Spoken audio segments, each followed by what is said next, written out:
Good evening, everybody. Welcome to the D&D show. Guess what, guys? Hey. What? Tonight is episode What? 10. Wow. 10 weeks. Yeah. God, 10 weeks. That's crazy. It is crazy since all of this started. That's absolutely... I'm amazed, actually. I think this is probably the longest running D&D group I've ever had. Yay. This is because I don't have to go anywhere. That's it, yeah. I just sit in my room. So, For me. yeah, brilliant. So thank you, you guys, especially like players. Fuck the listeners and the people in Twitch. Thank you very much. How to build a fan base for giving me something to do every Tuesday evening. No, 10 weeks. It's been brilliant. It's been fun. So that's absolutely amazing. That's here's to 10 more, I suppose. Just turn Twitch off. Just get rid of them. No, not at all. Not at all. I'll get to the Twitch chat in a minute because we do have a few of our regulars in there, of course. But we'll come to them. Welcome to the D&D show. We are your weekly British role-playing stream podcast, whatever you want to call us. We are currently playing D&D 5e. Though maybe in the future we might go into something different. And we're currently playing through the official module was released by whatever the company called, Wizard of the Coast. The Lost Mines of Fandova. Whoop, whoop. Look, if I finally learn the rules to this game and then you change it, I'm going to be fuming. Mate. We'll see how we feel when we finally finish this adventure, but it'd be cool to adventure. I've been dying to play some Starfinder for like about a year or so now. I like the sound of that Starfinder. Yeah, it sounds good. It's D&D in space, man. Got guns and lasers and aliens. Oh, okay. It sounds cool. RPGs all have similar rules, don't worry, Sean. It's still it's similar but different. Anyway, so we'll see. Let's get through the next 10 weeks first. So D&D. That's what we're doing tonight. So thank you everyone who is here. So tonight I am joined. Oh, who am I? I am Luke. I am your GM, your DM, your host, whatever you want to call me. Lukey baby, whatever. I am joined by the usual crowd. Lisa. Hello. Our resident half-elven bard. And then we've got Sean. Hello. He's our... What are you? Gnome dwarf / Sure. bull No, guzzling gnome druid. bull bag guzzling dick choking Bull guzzling druid. He's the There's one. a new T-shirt. Bull guzzling druid, that's wicked. With a duck on it. That is excellent. Don't worry, I've already got that one. I'll fucking buy that. I can't wait till we start making merch. Watch this space, eh, Sean? We've set up a merch page. You're just designing some, aren't you? At some point. So maybe we can there's one get some for the T-shirts design. for sale, and then maybe we can pay for that Zencaster subscription. Absolutely. We'll see how it holds up tonight. Cool. Gavin, sir, how are you doing? Evening. I'm good. Gavin is our swashbuckling dwarf, and James. Hello, sir. Yes. Hello there. How are you doing? I'm very well. I didn't forget your name. It's just because I'm looking at the Twitch stream and it doesn't say. Well, it does say your name, but it says Scapes. So I went to say Scapes. That's all. Scapes. Scapes. Fine. Justice Scapes, human paladin. Justice. Justice. Our resident tax collector.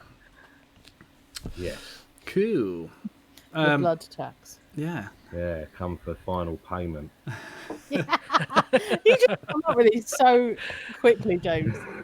I love it. So here we are. That was good. I was impressed. You are really quick. So that's what your missus says, anyway. Apart from my lag. Well, I don't. You know what? I was all raring to go, and now I'm like, oh shit, what do I say? How do we do this again?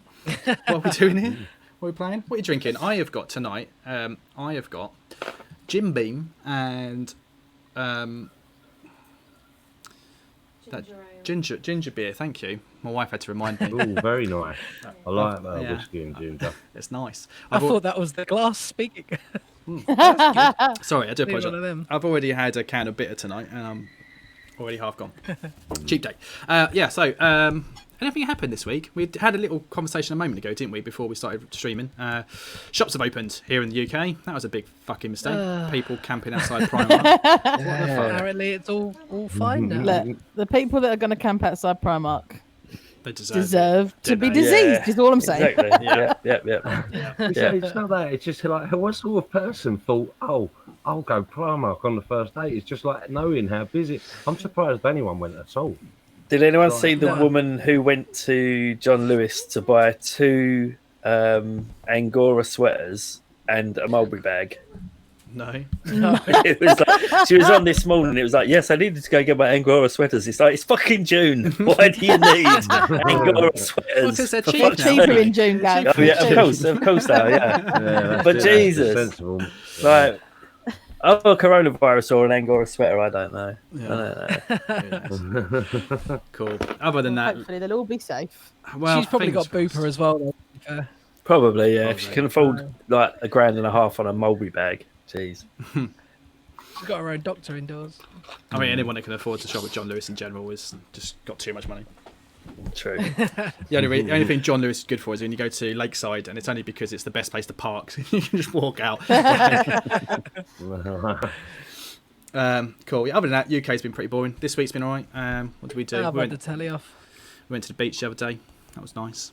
Walked the dog down the Yeah. beach. It was really quiet. Went to Walton on the Naze. It was really quiet. It was nice. Oh, nice. Yeah, I might be popping up there Oh, Friday. I love Walton. Yeah, it was all right. We went to Yeah, it's very one nice up there. of my mates lives down in Essex, and he posted a picture on. Or he sent me a picture on Saturday of he was at Frinton, and it was dead. There was not a soul in sight. It was like, it's lovely, I really love quiet. Frinton. So I was like, oh, we'll go. Yeah. So on Sunday we drove down to Frinton, and you could, there was just mobs of people everywhere. So it was like, fuck this. Wow. And then it was like, let's check out Walton, and we got to the main seafront of Walton, and again there were just literally like biker gangs and proper like West Ham thugs everywhere. And was like, oh well, the Naze is just like 30 seconds up the road, let's try there. And the Naze was nice and quiet. So but again, people just hanging out on streets, hanging outside of pubs, all the shops were open, all the little knick-knack Yeah. crappy seaside shops, and it was just like, what are you people doing? Yeah. Yeah. But- My folks live in Holland on Sea, so I'm visiting them on Friday. First time I've seen them since lockdown, so just going for That's a little nice. social distancing Oh, trip Yeah. to the back garden. Nice. Yeah. I mean, as long as you're sensible with it, it's one thing to go to the Yeah. back garden. My wife has, truthfully, she's gone out a couple of times around her mate's house, but she goes in through the side gate into the back garden. They stay apart, and she's going out again Yeah. and on Saturday. And as long as you're sensible with it, but meeting up in massive, literally on the drive home again, like through Walton, and like there's, I don't know if you've ever been there, but it's like massive wall with seats and ice cream parlours, and literally there was just like there was no spaces. Everyone was just sat there next to each other, and it's just like.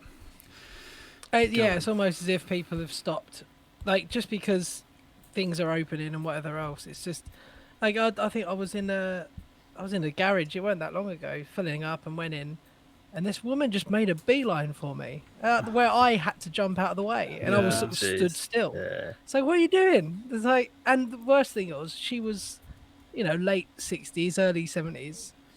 And it's like, well, you're the one that's at risk, Yeah, 'cause, you could have floored her yeah. like one headbutt. Should have Hey, coughed on her. what's- Yeah, do you know what I mean? Yeah, I mean, that's the best, if you go anywhere and people get near you, start coughing, This is it. soon clears out. Yeah. But enough about that. Anyway, otherwise, Yeah. Anyway, Otherwise- world is slightly returning to normal.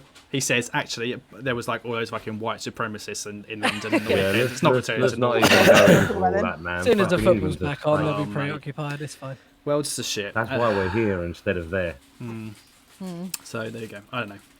Let's get cracking. Let's get crackalacking. In the chat we Yeah. have, I said I was going to come soon. We've got the usual crowd. Thank you very much, guys. It's such it means so much that you come here week after week. We've got Psych Unsent, we've got Flack 30, and we've got Lecky Mac on, who are chatting away. But apparently we've got 6 viewers at the moment. So the other 3 who are welcome, fantastic. Thank you for joining. Please feel free to drop a message in the chat and say hi. Thank you. But we'll see how we get on tonight. So nothing really happened last week too much. It was a bit of a quiet episode. And there's something shopping. that I've been thinking on all week, actually, something that's been not bothering me, but I mean, I don't think it was meant in any kind of malicious way last week, but there was a comment in the Twitch chat last week about how we haven't done much, or it was a bit slow or boring or something, and it did get to me a little bit, I'm afraid to say, and only because you start doubting yourself, don't you? You start thinking, oh shit, am I doing a crap job or whatever? And I've been thinking about it, and actually I was talking to, I think it was Flack 30 I was talking to today, actually, this morning on Twitter, and was talking about it. It's just how the game goes sometimes. Like, one thing I've said right from the get-go with you guys is that the game for you and for us and for me comes first, and then the Yeah. podcast and everything is completely second. Like, and I'm Yeah. not going to try and do a fake show where I try my best to railroad you into a script and encounter after encounter to keep the action going. And I'm not going to try. We're not wannabe actors or stand-ups, and I have in the past listened to some apart from you, actually you are, yeah, but like I've listened to some podcasts in the past where everyone on the show wants to be famous, and so they're way over the top and they overproduce it and it sounds fake, and I don't like those type of shows. So for me it was always a case of, let's do a real show, just some mates having fun and playing the game. And in the game sometimes you go shopping, sometimes you go and you buy some swords and you buy something, and that's what the game is. So of life shit to do, man. you know, like and Licky Monkey has just said it, sometimes it's just an evening of cozy chit chat and it's meant to be a fun festival, and that's absolutely it. So the fact that you guys had a good time last week is all I really care about. So if this, sorry to say, if it's not your type of show and you want to listen to people who are constantly cracking jokes and doing funny voices, then it's the wrong show, I'm afraid.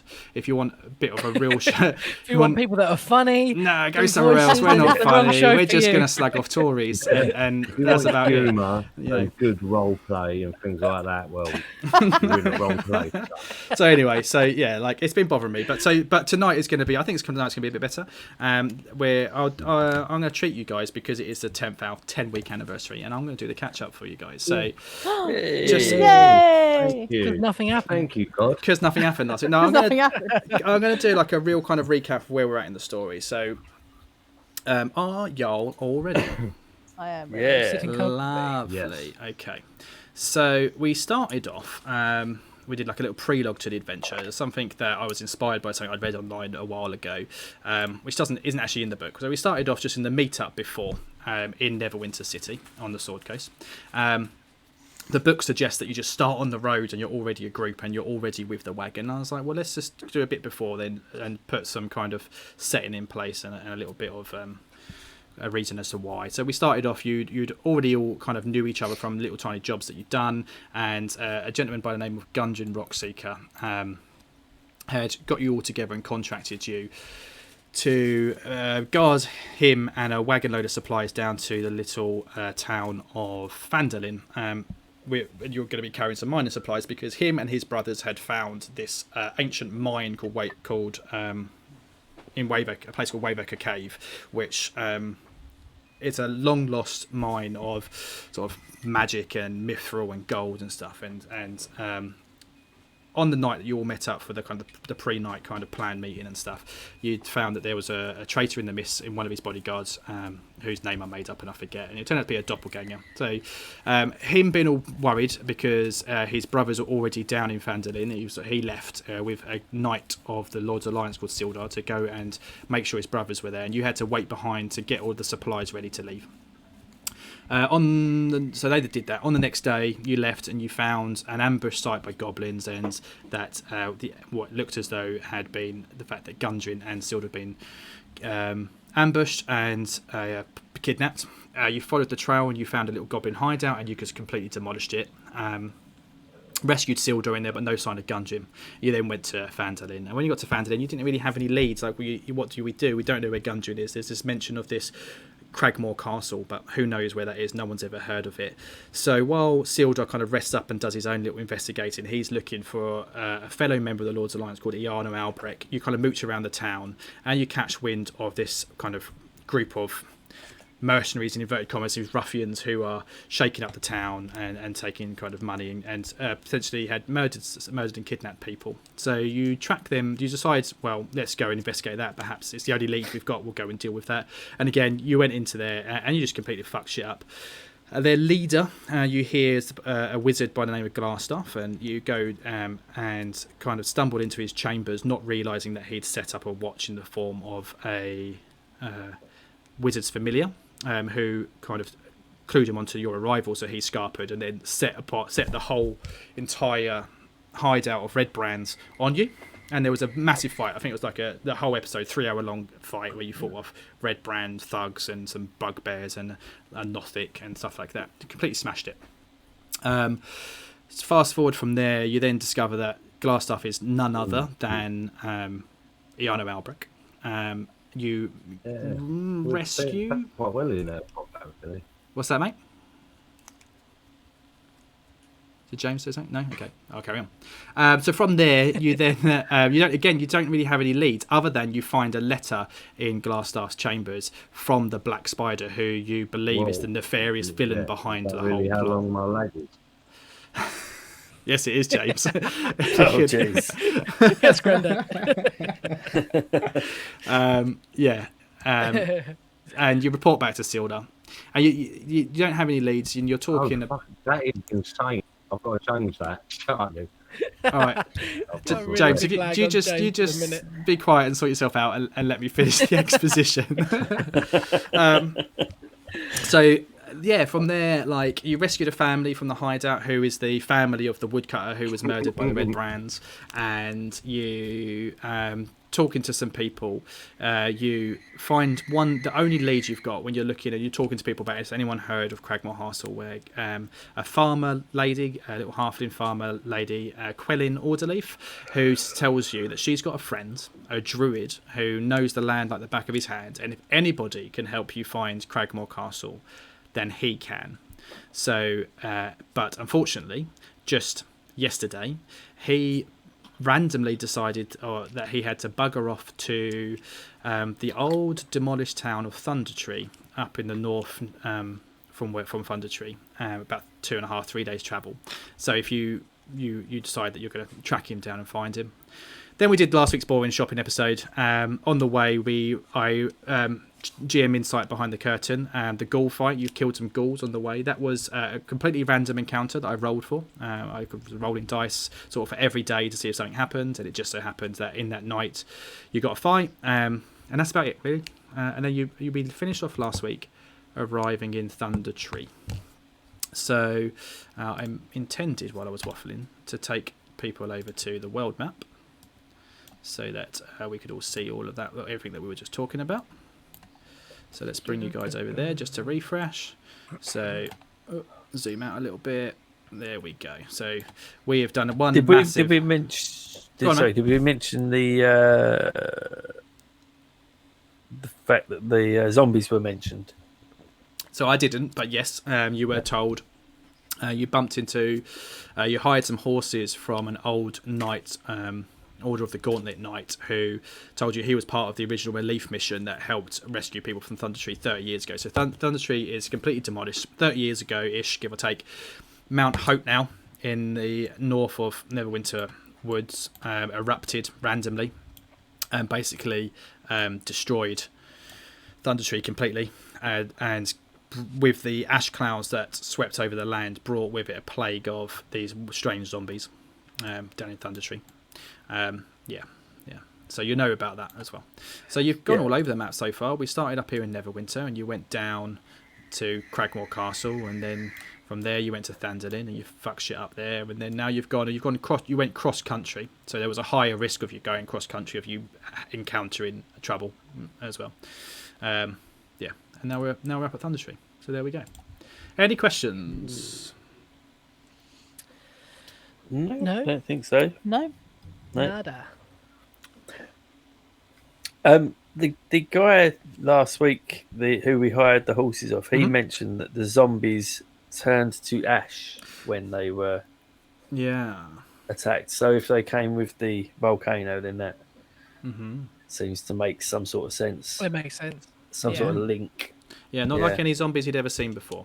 They were, it was really strange because they were not like, they were flesh and bone, but it was like they were turning into ash at the same time. So interesting. And also not to get the ash on you, because that would be bad. Mm-hmm. Yeah. Oh, okay. Yes, I remember that now. Good memory. So ranged. That is correct. Seem to remember something like that in Skyrim. Is there? I don't remember that, but possibly. Yeah. One of the others inspired the other. I don't know. Playing it. When Skyrim came out, 2011-ish? I just started today. Well after, So I think this module came out in around 2000. I want to say 15, maybe a little bit. So if anything, this was probably stolen from Skyrim, but who knows? Yeah. I think everybody kind of inspires I got everybody. stuck on a loading screen the other day.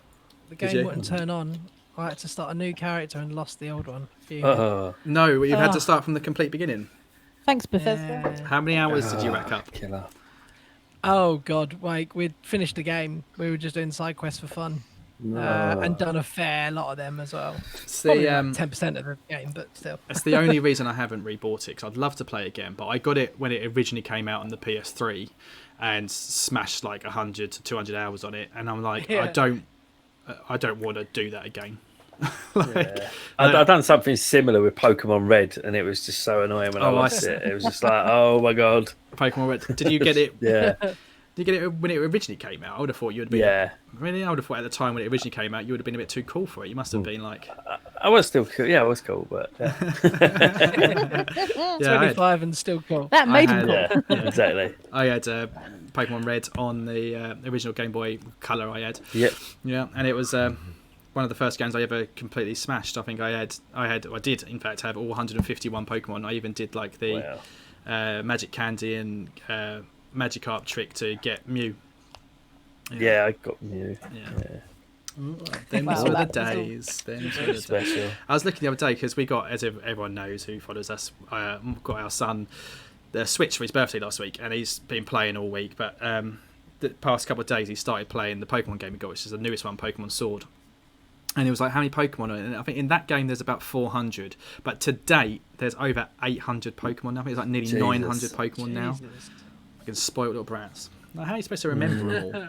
I was really disappointed with the last one on the Switch because they changed the whole way you caught Pokemon and battled and stuff. It was just really shite. Yeah, unfortunately.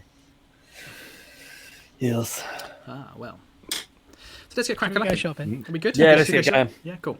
Right, so I'm going to take you over to the Thundertwee map, and then I'm going to read some stuff for you. Ooh, new place. So, hopefully, all of your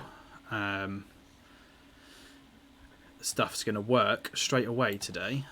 So you'll be able to just see, hopefully, and you'll also should have the kind of fog of war Fancy set up. vision. Yeah, this fancy vision. So, James, how are we doing? You were struggling. Are you back with us now?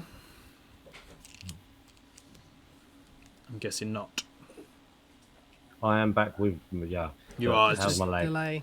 Massive delay. Horrendous. So, when looking at your avatar, Oh man, that's bad. yeah, it's not just your sound; it's your whole connection. Because I can see your mouth moving, and that's really far behind as well. Yeah, look. I mean, look.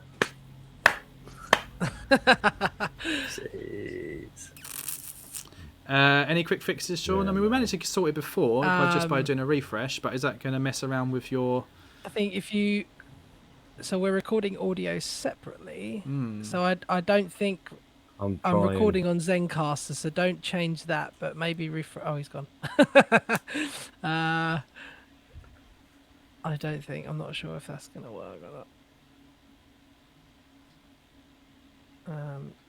I'm not sure I can let him back in because I'm recording. No, I can it's see his started name's again. there. Oh, are you back? He's flatlining on me. At the Yeah, moment. so I was just looking at him. Right. Let's. You can see how much lag. There's a load. Oh, he's back. Let's do. Yeah. Right, and what I'm going to do is what we did the other week. I'm going to quickly Yeah. go into the technical difficulty screen, see if we can get this fixed in 5 minutes. If we can't, then we'll switch back to the Roll20 volume audio. Just Sorry, everyone. see if we can get it fixed. So, guys in the Yeah, let's give it a go. just guys in the Twitch stream, do apologise. People at home listen to the podcast, you won't know the difference. But very quickly, just let's have a look very quickly in the chat. It was actually let's have a look. Dasbray's with us. Pete, hello Pete. I'm remembering your name. We're good. Yeah, they're all just kind of chatting to themselves and la la la la la la la la. There was something I wanted to say.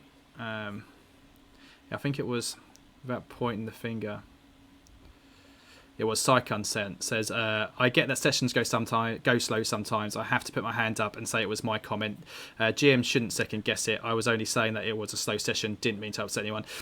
No worries, dude. It was just, it didn't bother me at the time. We kind of laughed about it, but it just kind of nags in your back of your head. And you start, when we all have a little bit of anxiety and stuff, and it just kind of was getting to me.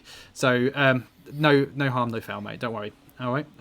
Love you all. I'm going to go. Let's go into technical difficulties, and we'll see if we can get this fixed. And hopefully, we'll be back in 5 minutes. Bonjour, we're back. Hello, everybody. Thank you very much for staying with us through that. We've been trying a new recording method for the podcast, a website called Zencaster, where basically Sean logs in, he then pulls everybody's audio from that and records all the audio tracks separately, so he can then edit the podcast more efficiently than us capturing the audio through OBS. And it's creating some problems. So we've just gone back to using all of the original stuff we've been using in the past. It's a shame. We've got to try these new things. It might have made the podcast better, but we'll keep twigging with it in the next couple of weeks. But Kind of like the first proper drill you buy. Like after that, it's like, oh wow, like it's like the best drill ever, and then you lose it or someone steals it. And anyway, yeah. Luke, just one quick thing. The fog of war seems to have disappeared from the map on my end. I don't know if everyone else has, but I can. Still got mine. I'm closing my eyes. Okay. You shouldn't. So everyone's got fog of war. I'll try and refresh.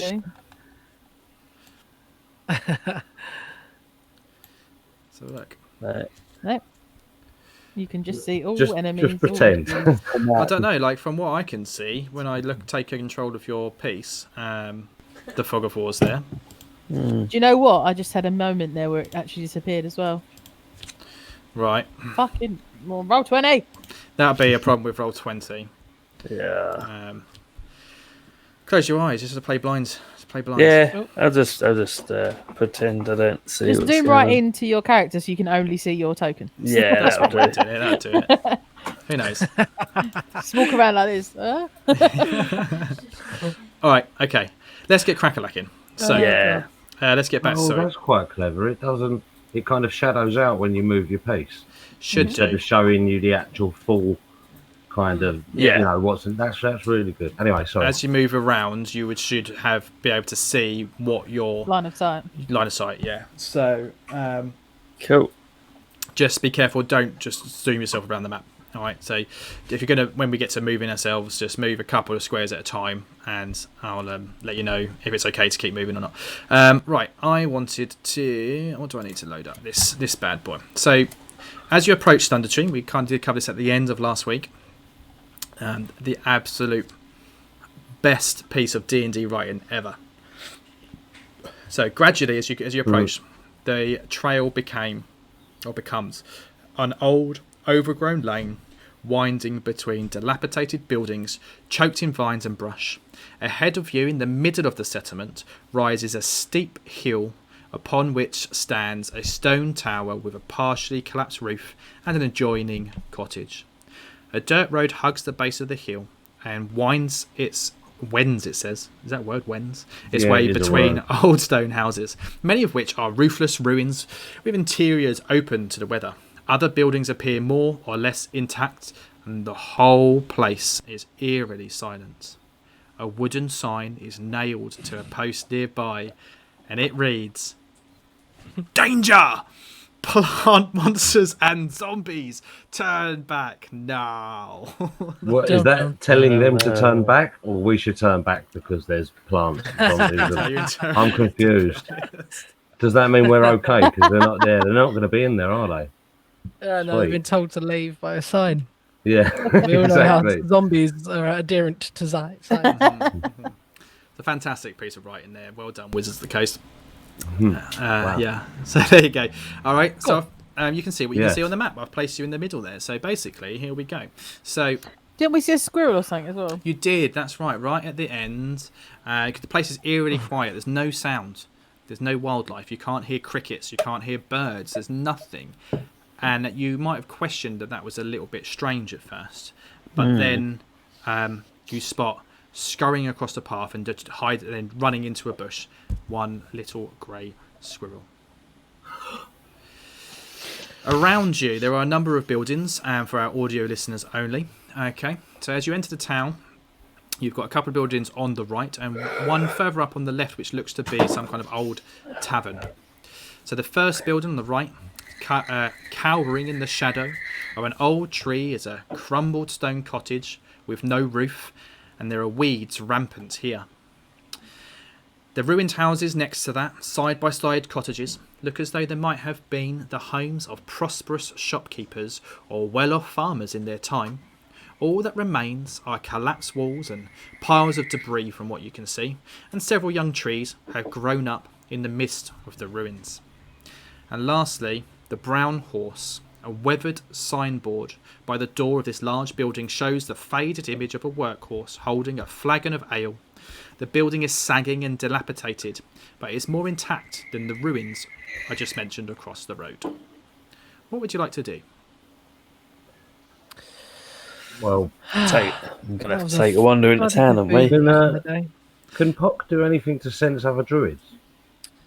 I was just about to try that, then. Use the force, Pock. No, like smell them out or something. They're a bit. What sort of time of day is it? So I think from what I remember, you crashed the night in Helmshold, which was a couple of hours away. So it's probably around lunchish. So it's sort of mid-afternoon, sort of not early afternoon rather, middle of the day. It is, however, very cloudy. It's been raining. If you remember, it was raining all the whole travel. There was a storm the night before. It's still very cloudy and overcast at the moment. Everything's wet underfoot. There are muddy puddles in the path. What's left of old kind of cart trails and things like that have gathered into puddles. But at the moment, no rain. Well, I would think that we would head towards the dry house after all of that travelling in the rain. Yeah, cool. Let me give you a brief kind of general description of the place. General features. So the buildings are either ruined or intact, as shown on the map. Surprise, surprise. Let's have a look.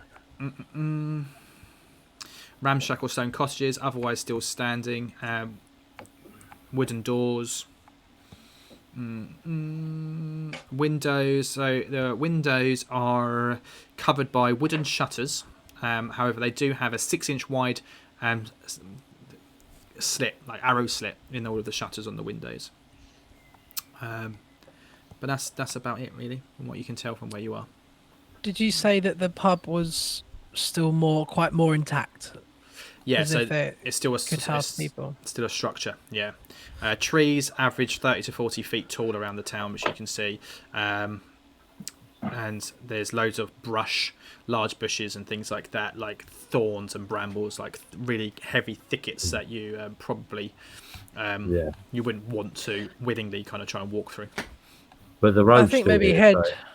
It definitely seems inhabited. I mean, with the road itself, you would see that it's overgrown.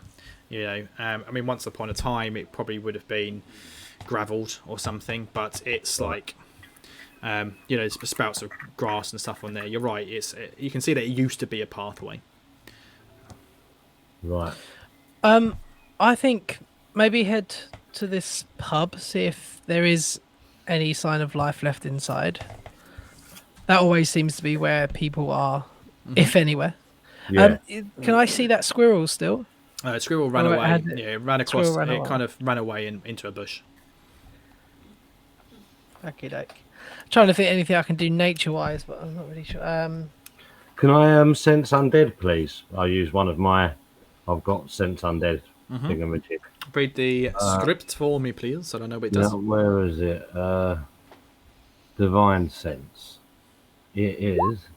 The presence of strong evil registers on your senses like a noxious odour, and powerful good rings like heavenly music in your ears. Oh, okay, fair enough. As an action, you can open your awareness to detect such forces. Till the end of your next turn, you know the location of any celestial fiend or undead within 60 feet of you that is not behind total cover. Okay. So that sentence right there, you would know this. That means basically if it's behind a wall, you're not going to sense it. So it would be useful. One in the bush. Yeah, I mean, to be fair, it's total cover means if you can't see it, you won't be able to sense it. So what an absolute crap thing. So basically, I can sense undead. Like if I see a zombie, your eyes are on it. Better sense undead. It might be a mirage. Yeah, it's like the psychic in Brooklyn Nine-Nine. What's that? Like the psychic in Brooklyn Nine-Nine. Oh, I I'm can't feeling a remember. B, a U. Oh yeah, I Yellow. do. Great impression though. You've done the hip. I mean, it could be useful when it's like, something trying to pretend to be alive. Yeah. So, like the Or example pretend to it be gives in human. there is, Don't try and comfort me. I'm fine. It's all right. All right. Put it away. the example it gives in that description is like the vampire Count Strad von Zarelovich. So, like, yeah, if somebody looked normal, alive, human, whatever, you could do that to see if they were actually alive or undead. Oh, I see. Yeah. So, okay, I can discern alive people from dead people. That should be a fucking given, shouldn't it? Really? You know what I mean? In fact, Anyway, sorry. Should we just? I Yeah, mean, sorry. should we Let's fucking? forget about divine sense. Anyway, come on. Should we walk forwards? Yeah. If anything, let's just go Just have a forward mooch. into like further down the path. Can you please, before you move, roll? Everybody, make me a perception check. I By get the to way, use dice. listeners, we're all using real dice now, pretty much. I think. No, I'm going to use this. Oh, he's using them. 14. Is it a plus though, isn't it? Yeah. So Oh, on your I character, think I rolled it twice. You did roll it twice. Perception. I'll Three. take your first roll. Yeah. 18 for me. 18, lovely. Plus 3. 21. 14. 17. Okay. 17. Yeah. Boom. Some solid rolls. Okay. Sweet. So I'm just going to move them to about there so you can see them. So as you're approaching the pub, then you're going past the turning down to those cottages on the south. You do spot a couple of these strange little fellows. Oh, I knew I should have done this. Bollocks. Okay. So let me see if I can remember how to do this. Did that work? Ooh. Yeah. Ooh, Yeah. Groot. I am Groot. Oh, I am Groot. Yes, basically, it looks like Groot. It looks like baby Groot, as actually, to be precise. Yeah, they're tiny, little tiny fellas. There's two of them down there, but these skittering creature resembles a small, leafless, walking plant. Basically, they see you. They don't make any aggressive action towards you. They're kind of hiding amongst the weeds down the bottom there, with a roll of 18 or 17 is high enough that you've seen them. But yeah, they're just kind of curiously looking at you, but then they kind of scuttle off back. They start scuttling off back down. Hello, little guys. Hello. Oh, no, Yeah. are they gone? They take no notice and they kind of are moving away from you, but they're not looking at you. They're kind of going back. Got any into the idea bushes. what they are, Puck? Roll me a nature check. Oh. Me? Yeah. Yeah, okay. 16 plus N for nature. 16 plus 6. 22. 22. You know exactly what they are. And not only that, I'm about to drop some fucking knowledge on you. Yeah, boy, pen ready. Yeah, I'm going to find them in the monster manual because the description in this book doesn't really say much. I've just told you the description from the book. They're called twig blights. Twig bloods. Twig blights. Oh, blights. Yeah. So it's like some sort of gang or something. Like the Twig Bloods and the Twig Crips. Yeah, exactly. Okay. Oh, I'm that's out actually snapping their quite branches. So twig blights, and the problem with this is I put my microphone not, and what I'm reading over here, well, my Can't hear microphone too is much. over here, Ah, so that's yeah, not you going to can work, hear is it? Let me move this so that I can, so that you can hear me. So twig blights, let's have a look. What's it saying here? There you go. Oh, sorry. Blights. Blights are awakened plants gifted with the powers of intelligence and mobility. Generally speaking, blights plague lands contaminated by darkness, drinking that darkness from the soil. A blight carries out the wheel of ancient evil and attempts to spread the evil wherever it can. Legends tell of a vampire named you know all of this. Legends tell of a vampire named Gulthias, who worked terrible magic and raised up an abominable tower called Nightfang Spire. Guthias was undone when a hero plunged a wooden stake through his heart, but as the vampire was destroyed, his blood infused the stake with a dreadful power. In time, tendrils of new growth sprouted from the wood, growing into a sapling infused with the vampire's evil essence. It is said that a mad druid discovered the sapling, transplanting it to an underground grotto where it could grow. From this Guthias tree came the seeds from which the first blights were sown. So that's the legend behind it. How much truth is in that, nobody really knows.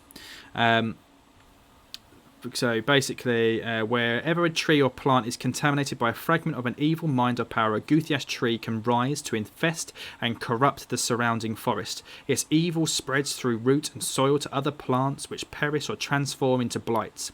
As those blights spread, they poison and uproot healthy plants, replacing them with brambles, toxic weeds, and others of their kind. In time, an infestation of blights can turn any land or forest into a place of corruption.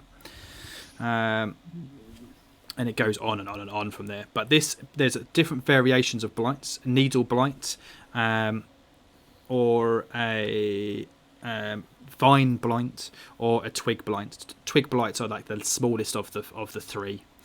Twig blights can ruin. Fuck me, I've had too much to drink. Twig blights can root in soil, which they do when living prey are scarce. While rooted, they resemble woody shrubs. When it pulls its roots free of the ground to move, a twig blight's branches twist together to form a humanoid-looking body with a head and limbs. Twig blights seek out campsites and watering holes, rooting there to set up ambushes for potential victims coming to drink or rest. Huddled together in groups, twig blights blend in with an area's natural vegetation or with piles of debris or firewood. Given how dry they are, twig blights are particularly susceptible to fire. Well, we better see if there's more around here, shouldn't we? Oh, mind you, sorry, we don't know that, do we? Well, I'll be like, well, in fact, and then I repeat everything Luke just said.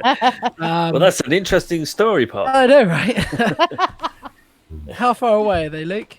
From where you are, on the map, each big square is 10 foot, and you can see that you're in like little squares inside. So you've still got 5 foot squares, but for the moment they are that far, about 40 feet from you. Including the one at the back. Oh, that one would be a little bit further, yeah.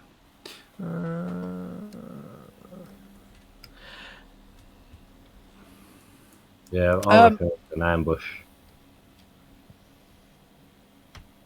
I mean, if you want to, at the moment, like I haven't moved them too far because, of course, if you wanted to hunt them down and kill them, you could do. So it's up to set them you. on fire, yeah. So it's up to you whether you want to engage them or not. If you want to, we'll roll initiative. You've seen them, they've seen you, so there's no surprise, but you can just go for them. Lekimakon says, and they are, hold on, what does he say? As I recall, they are quite boring monsters. A bit of meta. I won't tell you everything that he says. They can be quite dangerous. Blah, blah, blah, blah. And he says, and they are evil, so burn them. Yeah, I'm not going to tell you everything he says because there's some metagaming there, but I'd like to speak to them if anything, but find out what's going on. But I'm wondering if another thing would be better to. If I go near them, they're going to attack me, aren't they? I'm just wondering if there might be loads hidden in this city. That's the only thing I'm worried about. Yeah. Because this is basically rubble. This is like you would know, Sean, Las Vegas. With that amazing 22 nature roll, you would know that they can't speak. They're incapable of speech. Okay. Right, fair enough. Well, I don't think we should chase them into the shrubbery like you said. Escapes. You do or you don't want to chase them? No, I'd rather just carry on investigating. I'm sure more pop up and fuck off. Okay, yeah, so they just kind of disappear round the side of that building back into the brush. And you can't see them. I think you were right there, James. Yeah. Yeah, let's just stay on our guard anyway, because this place is crawling with Jawas. The sign did say, beware danger plant monsters. Yeah, that's Yeah, what they're going to be, You aren't had they? fair In warning. fairness, we've had fair warning. Oh, yeah. Does pass without a trace stop us from attacking anything or speaking to anyone So read, coming out of just read the description. I don't know all the so- spells, mate. So well, you should know. A veil of shadows. Veil of shadows and silence radiates from you, masking you and your companions from detection. For the duration, each creature you choose within 30 feet of you, including you, has a +10 bonus to stealth checks and can't be tracked except by magical means. okay, cool. A creature that receives this bonus leaves no traces or tracks in its passage. Yeah, so it's like, it doesn't make you invisible. It just gives you a bonus to your stealth. So people can still potentially see you. If you're in the middle of an opening like this, you can't stealth. I mean, you can. Yeah. Like, you can stealth up to a door and no one will be able to hear you. But, like, if somebody was just to walk out and stand here, they can see you. Okay, because it's very Don't matter obvious. how stealthy you are. But if you're, yeah, exactly. But if you're, in a dark tunnel, if you're hiding behind or hiding in bushes, then you could use that to get a bonus, or you could use it because it says you don't leave any trail. So if like you're running away from something, you could cast it so that people can't track you and things like that. But it doesn't make you invisible. But you could use it like if, for example, if you think of I think we've had this a similar conversation. You haven't watched like the Hobbit films and stuff, have you? So No. okay. Hobbit films are crap. Lord of the Rings films fantastic. Hobbit book brilliant. But there's a whole scene and section of that book where the main character Bilbo Baggins, he's got this magic ring that makes him invisible anyway. But he's right towards the end. They find this mountain with a dragon in, and he sneaks down there to kind of see what's all in there and stuff. So like if you knew that you were about to go into a lair, you could pass without a trace, so that you've got a bonus to your stealth checks to sneak around without getting caught. But again, it wouldn't make you invisible. If something rolled well enough, they could still... Yeah, it just gives you a proficiency. Yeah, and if all it does is gives you a +10, which is amazing, but you still have to roll your stealth. So if you roll a 1, that still only gives you a stealth of 11. So okay, I'll hold fire on that then. Who's got? Where did you want to go to the? So you want to investigate building... this pub up the top, yeah? Yeah, I think that seems to be the only place that has a roof. So feel free to move yourselves up. Is this the pub here? Yeah, that's the one. Yep. Does it matter how many squares we move? No, because you're out of combat at the moment, so you can just position yourselves as if you would want to position yourselves if you're going to open it. You can see on the drawing, so that square is the door, obviously. You can see that just there's a window, with arrow slits. Can I look into the arrow slits? You certainly can. Oh God, face first. I'd like to investigate the door. Okay. Right. Yeah, let's get some checks on the go. I can't move my piece. You can't move your piece. No. That's probably why you can see everything. Probably. I can't now. Well, stay there a minute. We'll let you know. Hang about. Yeah. It's always one you should be able to. Name Gavin. Players can be controlled by Burr. Save.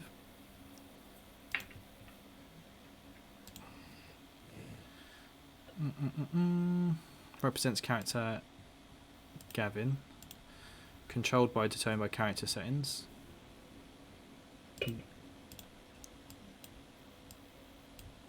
Try moving it, mate. Yeah, it's moving there. Yeah. Yay! Seems to be. Well, no, it just moved down one, but it's not. It hasn't moved on my screen. What the hell? Let me just do something. All right, if I put you guys on the loading screen at the beginning, yeah, can you move your piece on there? Yeah. Yeah. Oh. Yeah. Okay. I'm not on the. No, you're not, mate, because I did this before you. Oh, you are on there. There you are. There he is. Okay. Well, that's cool. I didn't notice that.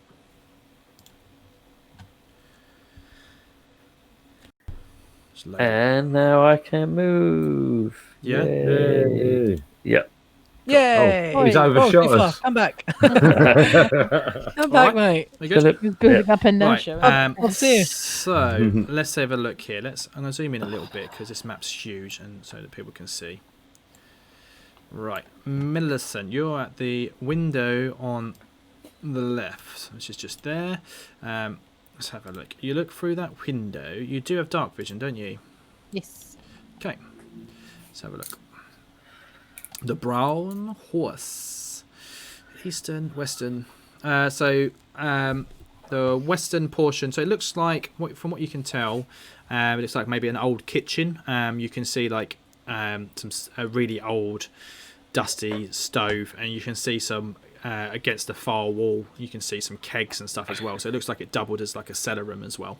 But other than that, you don't see anything else of interest in there.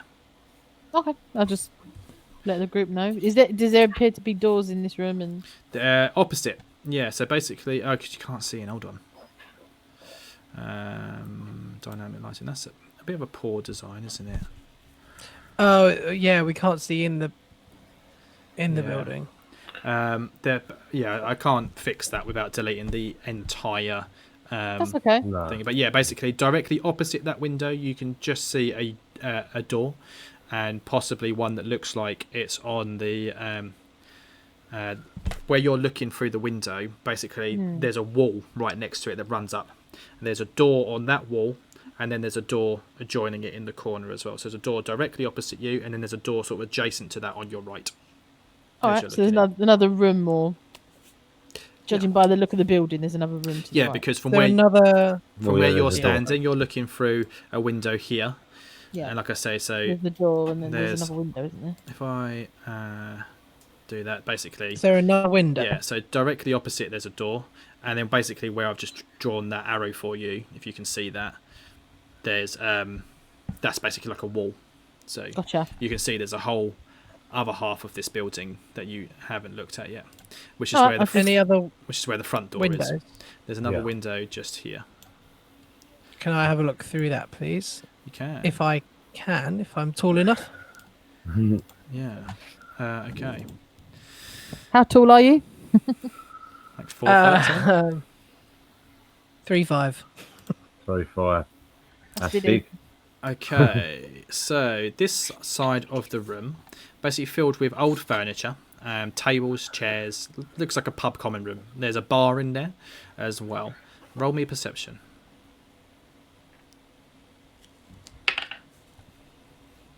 Oh, this dice. 18 plus 3, 21. Nice. There are, you can see a couple of bodies slumped against walls and on the floor, basically, which look quite well preserved. It's hard to tell without it properly examining them how old the bodies are, but they look like they may have been involved in a fire. Zombies. It might be. I could see some bodies inside, slightly crispy. I think we need to go in. Can I now detect undead? If you wanted to. You asked me about the door, James, so let's just look general features again of the general town. Doors. The door is it's just a wooden door, and it's swollen. Wooden doors are swollen, so it's up to you. I mean, it's just a wooden door. Do you want to try and open the door? I think we're going to have to barge it open if we're going to think. Swollen? Why would it be swollen? Probably because of all the evil. Yeah. Evil door. I cast. I don't know. I can't open door. I cast open door. Yeah, well, go on. Yeah, I mean, shall I? Is this about to turn into backdraft? That's what I'm worried about. Oh no! How many bodies was there? He's just seen a couple. Two. A couple. Do you say there was a door around the back that we could see? Millicent did see a door in the other room on the west side, the left side of there was another door. Yeah, there well, were I'd two like to doors. try this. I'll try this door, shall I? But yeah, it's either that or I'll scout around the building quickly. Yeah. Yeah. If you scout around you're going to scout around the building? Yeah, I'll head around the back just to see if there's any other. So, can I move? I've just moved you. Yeah. So round the back, there is another door round the back there. Okay. Maybe take the back door just because we'll be slightly out of the vision of potentially any other enemies. Yeah. Can I see through a keyhole or anything? Yeah, okay. No. That sounds like a good idea. Nothing. Shall we all go round and join him? If you go round the whole way of the building, there is another window just round there, Pock, which if you peek through, basically shows you the kitchen room that Millicent's been looking through as well. So what you can see from where you are, you've got the... I'm just going to put you there so you can see both sides. There's a door here, and then from where the window is, if you look directly through, that door there is on that left wall, but then directly opposite, inside, is another door. So it does look like there's a door. Obviously, it's a pub, and this is a kitchen. So there's a door that goes from the kitchen into the pub. Lovely. Yeah. I think, but front or back? What's your preference? Definitely back to be a little bit off the site of the main road. Just a little bit of insight. I've had a message from my wife who is sat 10 feet over there. I think she sent it a while ago. She sent it about 40 minutes ago. She's just sat over there playing Animal Crossing, and she says, "You're so gay for James." How's that? What does that mean? I don't know. No, I can't blame you. Oh, I don't know. Yeah, exactly. This is it. I mean, it might have been. In fairness, you You're have ahead of said the man. his name for about 500 times, testing the delay. Yeah. Oh, Also, yeah, that's true. James. At the top of the James. thing, James. James. The weird thing is, as I'm saying it back, like in what situation does that? Yeah, that's what she's If that was saying. face to face, that would be so much worse. He wasn't working. There was lag. I'm just explaining. There was lag, so he was out of sync with everyone. I know, I could hear. James, come back, James. James. Where are you going? Anyway, All we right. break down this door and All right, okay, stab so- these dead bodies up. Again, the door's really, really swollen. I mean, doesn't take an insight roll to work out the fact that this place is, as far as you're aware, this place has been abandoned for 30 years. So the door, it's old and it's just swollen with years and years and years of weathering and rain. Does that and mean storms. there's? expansion. Oh, okay. So, do you try and open the door? I've got a feeling it is going to be like backdraft, and we're going to get sprayed with zombies' gut or something, or Go for it. Okay. knives. I don't know if I've got the strength to kick the door down. The door. I I'll have. certainly try it. As you try and open the I'll do door, it. you know, you turn that handle and you push it, and it doesn't move, but it does give a little bit. If you want to barge it down, I will need a successful strength check. Strength check. Where's our hard nuts? Oh, right. I'll do it. But I'm backing away. Yeah, I there think. you go. 17. Hiya! By the And power of Grayskull. the door smashes open. Let me just reveal the inside for you. Right. Where do I end up? Like 5 or 10 foot in. Okay, you should be able to see Yeah. inside there and move in Oh, there. yeah. Cool. All right. I'm gonna produce flame just so we got a 10-foot radius of light. Yeah, that's fine. You should So be I able to can- see in there can on the go- map anyway. Yeah. Jump in. It's quite snug. I'm gonna ready my crossbow. Yeah, you should all be able to see. So inside that room, there's no on the map. You know, there's no furniture drawn on the map, but it's like I said before, it's a kitchen. So there's like some stoves against one wall, and there's some shelves which is basically it's all dry now. But once upon a time we had like flowers and stuff like that, but it's all not even rotten. It's Yeah. so old it just isn't there anymore. Like birds and stuff have at some point eaten it all.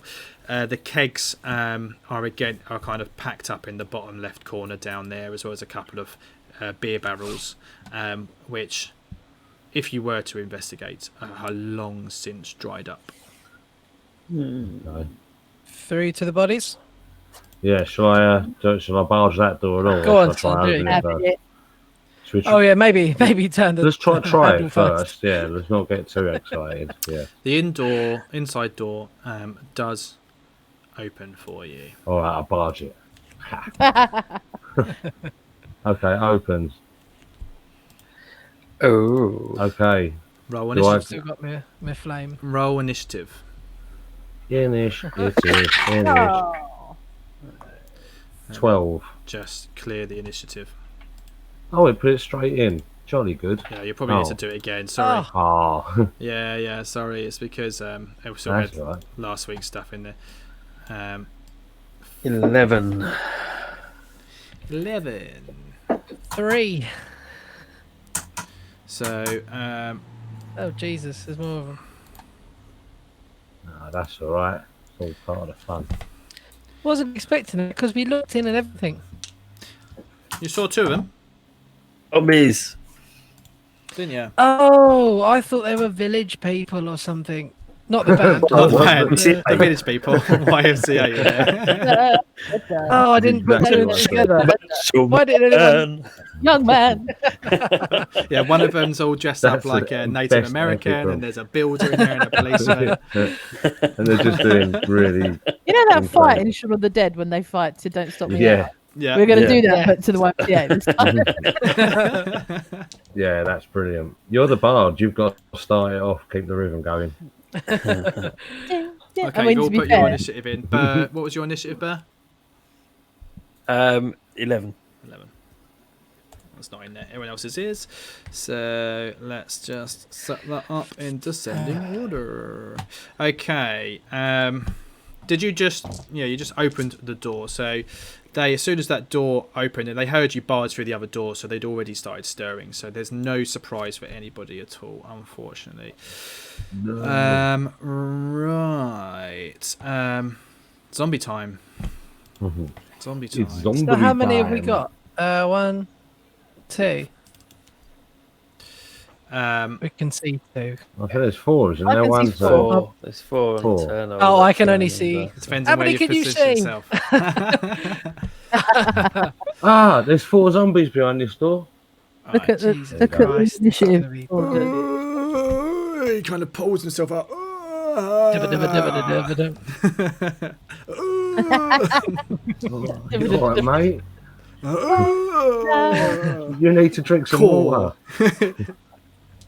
What was it he says? Oh, you could have at least have thrown in a retro. Or so what did he say? Tell Don't about let the them peach. touch your. Ugh. Right, okay. Don't let them touch your scapes. Right, he These charges. Oh, are wow. the zombies they're talking about. He's not going to touch him. He's a tank. You can try, Yeah. 16 against your armor class scapes. which is 19.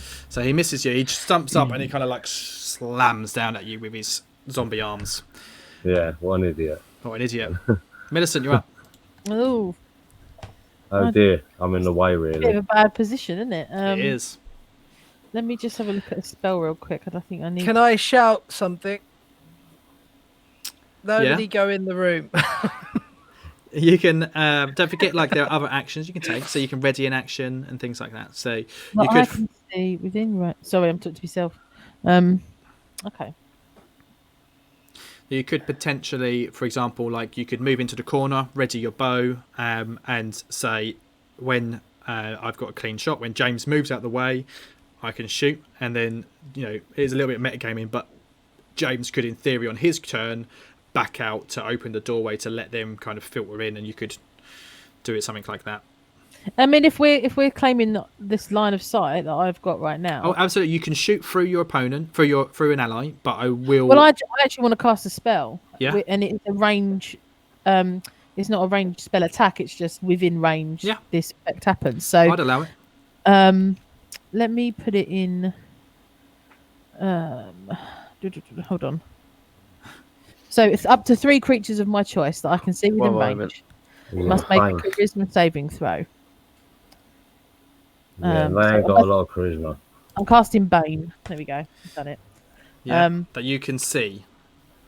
Yeah, so I can see 4 tokens from my point of view, but what I'm going to do is assume that the one Can you? behind the door here, yeah, I can, because the line of sight widens. Right. So, but either way, I can only attack 3 of them anyway. So I'm going to go this one, and this one. And not the one behind the Yeah. door. Yeah. Yeah. fair play. Because I wouldn't really be able to see him anyway. No, so I was looking. I'm just kind of looking at your token, and I can't see the one in that top left corner. There is one there. I can see, but I do you know probably what? jumped- Do you know why? It's because it's because on my screen they all have a little health bar. So the health bar of this one is on top of the other token, which is why I can't see it. Oh, right. That's why I okay. can't see it. But yeah, you Right. can just about Yeah. see it. Yeah. Either way, the ones that I actually can Mhm. see, those 3, Bane. will need to make a charisma saving throw. So up to 3 creatures of your choice that you can see within range of charisma saving throw. Target fails a saving throw. Makes Whenever a target that fails this saving throw makes an attack roll or a saving throw before the spell ends, the target must roll a d4 and subtract the number rolled. Okay, cool. So 3d20. It's a DC 13. Okay. Not amazing, but Cool. I've already forgotten. Dexterity, was it? charisma. Charisma, sorry.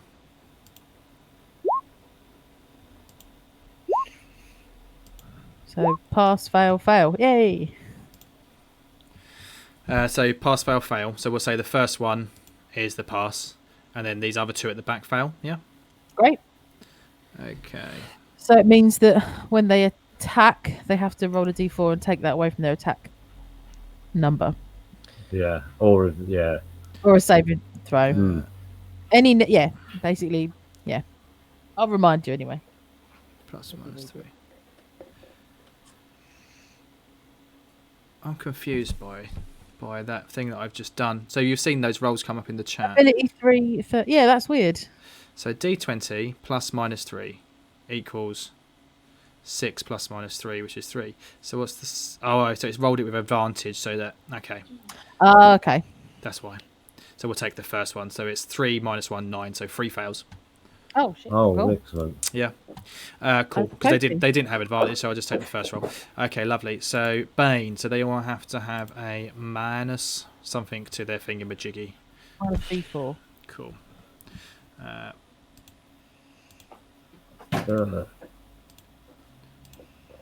Right, cool. Who's next in the initiative then? One of the zombies. So That let's one. do. Yeah. It's a good job we've got a roadblock standing in the way, haven't we? This is it. Yeah, I'm thinking I'm going to stay there for a minute because once I kill that one, you will get Quite through. handy, isn't it? Yeah. Just going to stay put there, Millicent, or you're not going to move at all or anything? No, because I'm gonna. Yeah, I Okay. can't ready an action. But that's a good spot for me. No, cool. I don't really know, like... So you can move through an ally's space, but can you make an attack? So if there's a zombie in the way, I don't think any other zombies can actually do anything. I don't think they can get in while one zombie's blocking the door. But at least be at a disadvantage, I think. Yeah. I don't know the rule on that. I think I'm going to say that, yeah, you need to be able to control a 5 foot square for melee combat, and at the moment, this zombie is controlling that square. If he could get through into the room, he'd be able to pass through it, but he can't step in there, take an attack, and step out.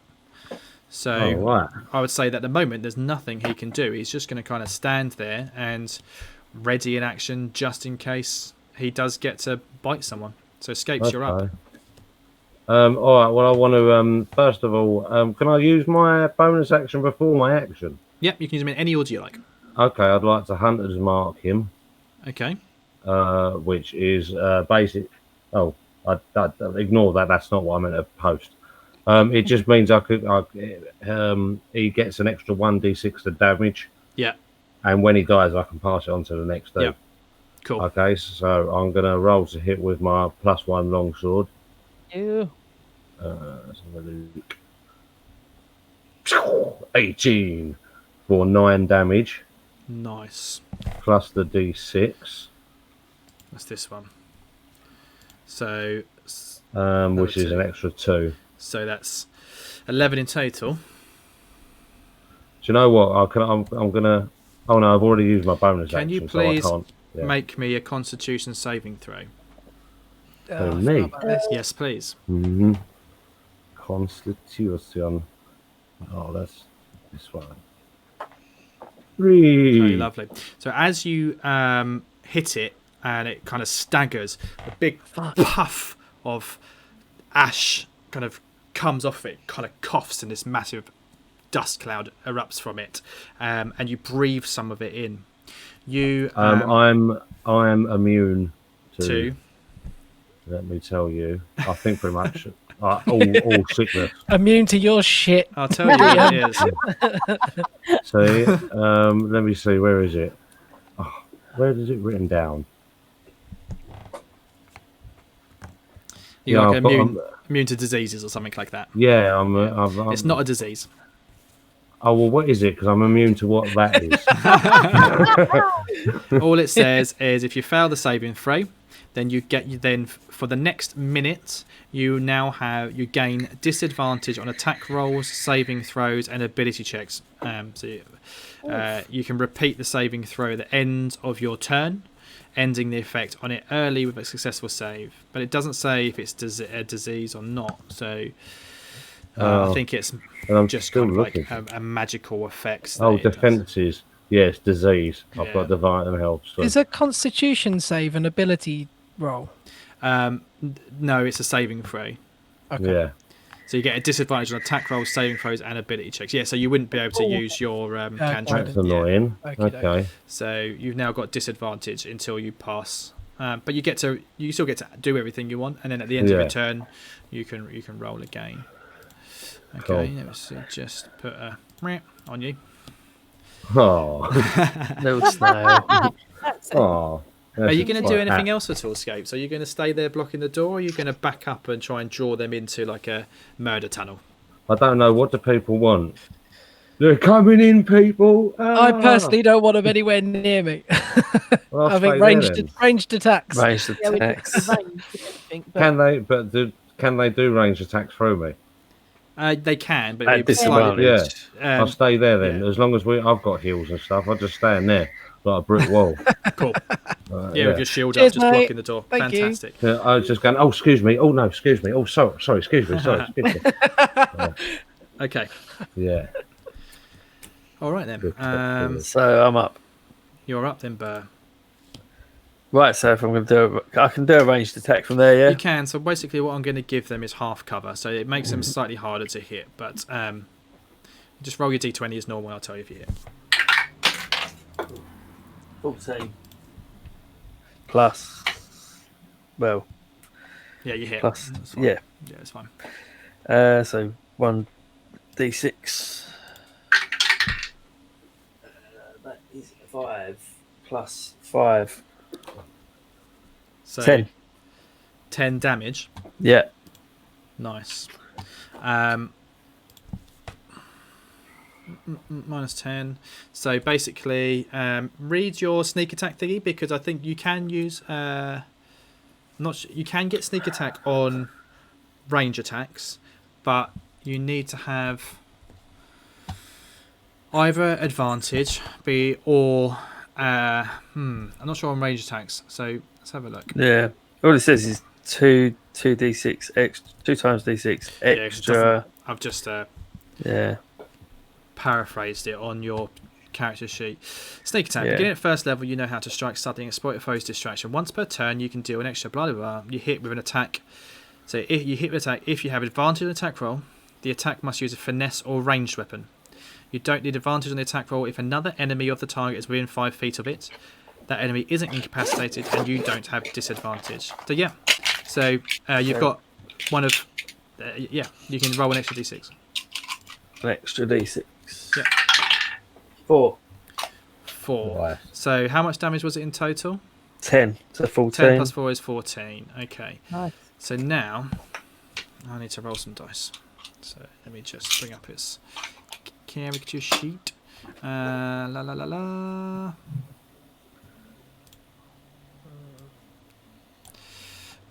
Bum. Fortitude. Must make a Constitution saving throw. Shit, okay. 5 plus the damage taken, so it's 19. I have to beat a 19.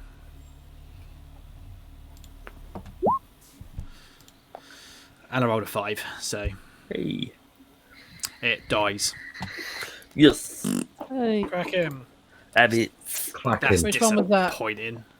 Yeah. He falls over, crumbs. You shoot him, and with zombies, have to get him in the head, don't you? And you just take your aim, shoot your crossbow, bang for an eye socket, falls over dead. Nice. It's my best zombie noise, that is. Okay, anything else you want to do, Bear? No, I don't think so. I think I'm good where I am. Okie doke. So we have this fella over here then now, who is going to stand up, use because he hasn't stood up yet, so that's 10 foot. And he can't quite get to you. He kind of stumbles up and then starts slowly slumping towards you, kind of pushing chairs and stumbling over, but he's not quite close enough to any of you to make an attack yet. Pock, you are up. There is now space for you to get into the room if you wanted to. I would like to do so that they are all. I can't quite see in. I need them all within a 15-foot cube of me. Mm-hmm. Originating from me. Can I do that without getting an attack running past them? No, so if you run past them, you will incur an attack of opportunity. And that happens before or after my... as you pass through their space, yeah. As you pass through them. As soon as you go in this space here, leave. Going in there's an issue. So it's when you leave their attack range, yeah. So you enter in and make an attack, fine. But if you enter in and then enter out, then they get to attack you. So also, is there a way to get all three of those in a 15-foot cube? I don't think there is. Yeah, absolutely there is. I can only see 2, so I'm not sure. You can do it from there. Okay, so first of all, I want to... Okay, fuck it. Yeah, it's 15 foot per side, basically. So it would be... Okay. Yeah, so if you... originate on you, so it basically goes 7.5 foot from you in every direction. Yeah, gotcha. So you would need to be. Hold on, it's doable. You get two of them there. I kind of don't want to be stuck in the room. Basically, this is so hard. Would want to be stood. Yeah, about there. I need to be stood there. Okay. Yeah. Cool. So you need to be stood. Right. Fuck it, yeah. Send me in. Could you move me to where you just said? So I lost track. Yeah, so you would go. Does that mean I get 5, 2 attack of 10, 15? You're still with.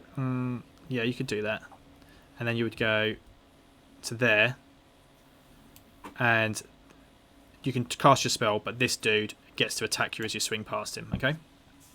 Okay, yeah, I'll take it. Cool. Please.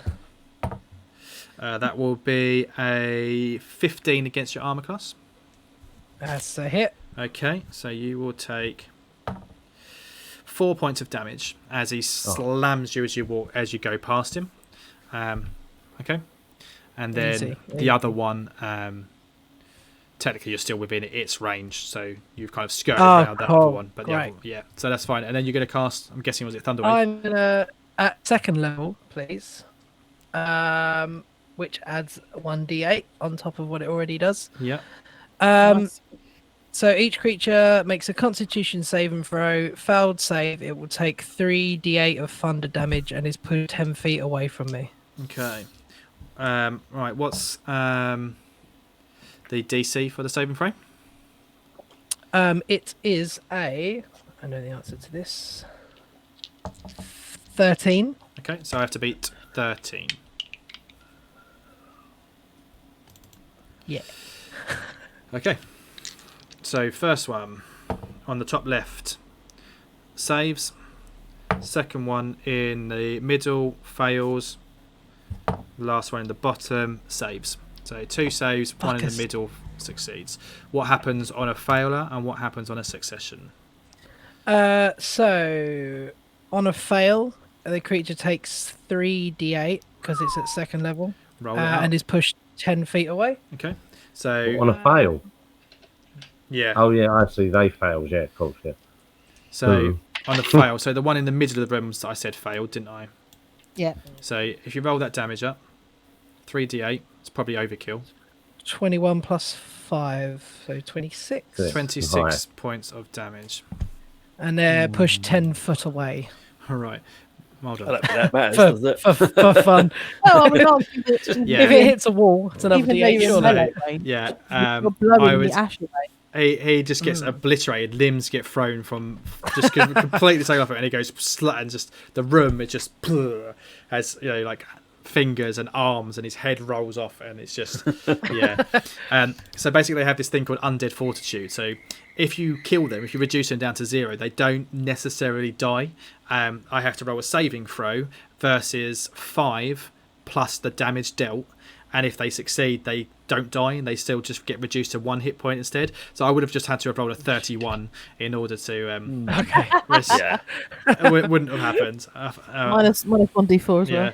I mean, possibly. I don't know how saving throws. With saving throws, I think it's the same as ability checks. Like a nat 20 isn't an automatic success. I don't think so. I mean, and if I did roll, I would have rolled a 13. So yeah, he just gets obliterated. The other 2, do they take half damage?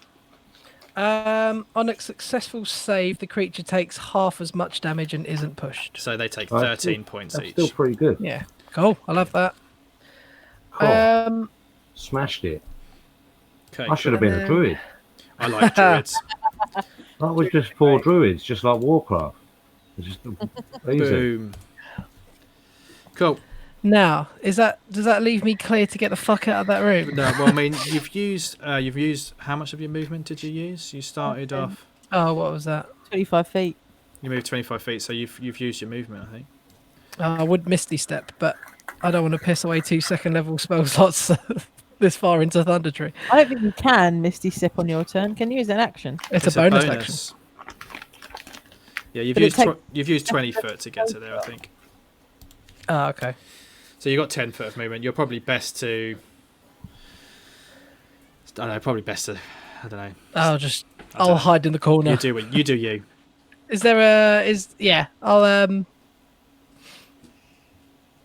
I can't get out of the room, can I? No, you've only got 10 foot of movement. So if you. I'll hide in the corner. You're probably best to kind of I'll stay put. I don't know.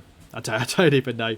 No idea. You could potentially. You've got 10 feet, so you could move to there. So just next to the door where Scapes is, because at least then you might be able to get out of the room next time, or you might be able to get through the bottom door. If you stay where you are, potentially you could get surrounded. But you've only got 10 feet of movement, so you ain't going to get far. Is that a window? Yeah, you could try and push open the shutters. Fuck it, can I climb out the window? You can try, yeah. So you're not going to have enough movement to do that because climbing uses W speed. But yeah, you could basically position yourself there ready to climb out the window if you need to. Oh, do you know what? I'll do what you said. It's Sorry, all... Luke. I'll go by the door. Yeah, it's up to you. I mean, I don't know. Part of me would suggest probably just staying there, I reckon. I don't know. Yeah. Yeah, why would you be jumping out the window? I don't want to be in the fucking room with these. Come, what do you want to do? Stay where you are, move next to the window, or move next to the door? I'll go to the door. So you're going to go just south of the door. I mean, you could block the door and go there. No, I don't want to go in anything's range. He's going from the window to the wall. To the door. On the window. I'll just wow. Yeah, just below is fine. Till sweat drip bowls. You know what? I don't even think I've ever heard that song. I just know it because my wife sings it all the time. You make me have to be such a dickhead. You're not a dickhead. You're lovely. Okay, let's get a crack on. Right, so that's you done. Who's next? Yep, zombie. This zombie stands up from the floor where he was prone and then walks 5, 10 feet. Boom to the closest person. Pock. Fuck. DM convinced you to go a different way. When? No, not at all. Well, I mean, even if he'd gone into the corner, he still would have gone for him. When you did that thunder wave, all of those zombies did emit that big dust cloud, which I forgot to make you make a saving throw for. So if you could do that for me, please.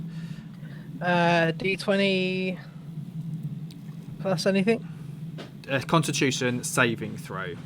So anyway. next to all Natural of your 20. you're fine. So you just Good kind of manage to man. hold, seeing what happened to Scapes already. You manage to hold your breath. Don't breathe any of it, and you're fine.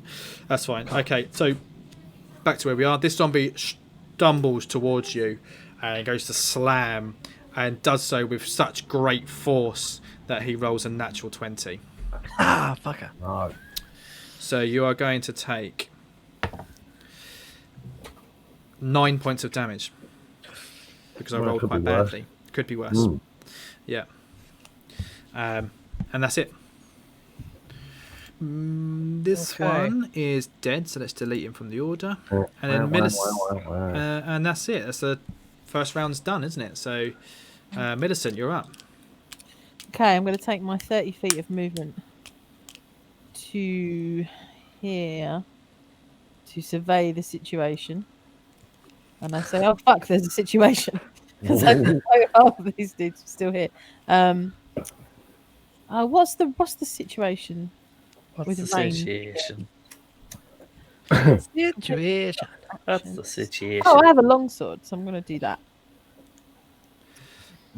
Very, very quickly, Lekimakon, I'm going to get to your comment in a minute. Please, if everyone can remind me, just before the break, I want to touch on something that Lekimakon has brought up, but we'll carry on. We'll do this combat and then have a break, so we'll carry on, Lisa. Thank you. Yeah, I'll try and remind you.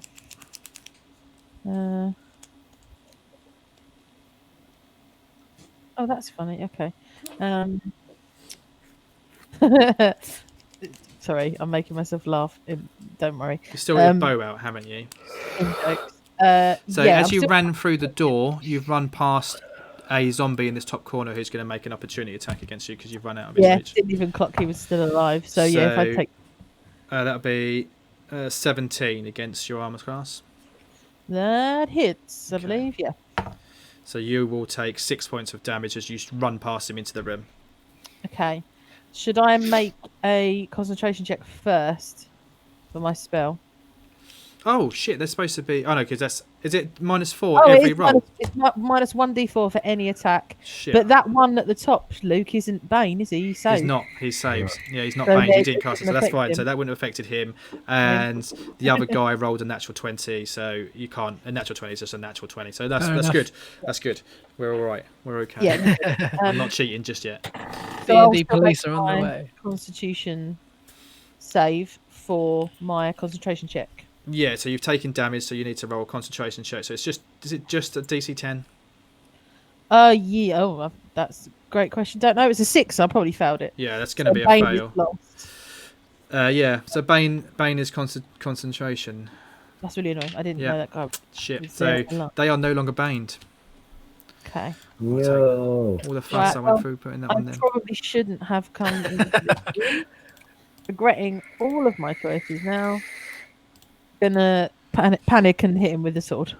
The one next to you. You've got your bow out, so you'd have to drop your bow on the floor, which I will is do fine. that. Yeah, and draw your sword. You've got a short sword now, haven't you? So roll it up. Well, I'm using my dice, so it's +4.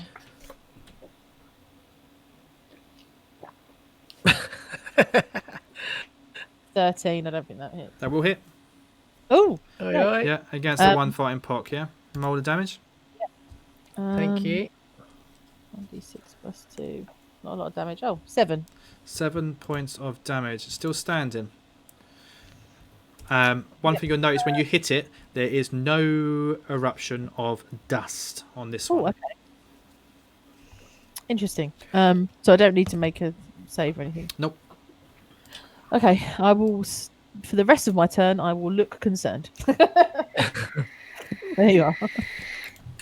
Very quick question, Luke. Yep. In terms of healing potions, do they have to be taken in our initiative order in Yeah, combat? so it's an action to take a potion. Okay. So you use your action to do it. Fuck. Millicent, are you done, mate? I am, yeah. Okay. This zombie is going to stumble. Well, he's already hit you once as you ran past him, so I think he will come down and attack you, Millicent. And I roll an 8. Missed. Misses. Scapes, you're up. Okay, I could cure my poison, but I don't think the fight's going to go on that long. So I'd like to start by moving in so I can see what's going on. Yep. Oh. And I still can't because there's sort of like all. Oh, that's okay. So that's where the druid is. Okay, can I move one more step forward? Yeah, you've got your 30 There. feet. Yeah. And then I'll attack the guy to the south of me. Do it. Roll it up. And I've got to roll it as disadvantage, I think, haven't You I? do. You have disadvantage, yeah. So 2 d20s and take the lowest. Yeah. Let's roll like that. 1. Oh dear. 9. 9's your lowest. Yep. That's a hit. Oh, it's a hit. Yep. Oh, jolly good. 12 points of damage with that one, yeah? Yeah, 12 points of damage. Oh, and Hunter's Mark as well. Okay, so add that on as well. Yeah, because I mean, the thing is I didn't get to change my Hunter's Mark.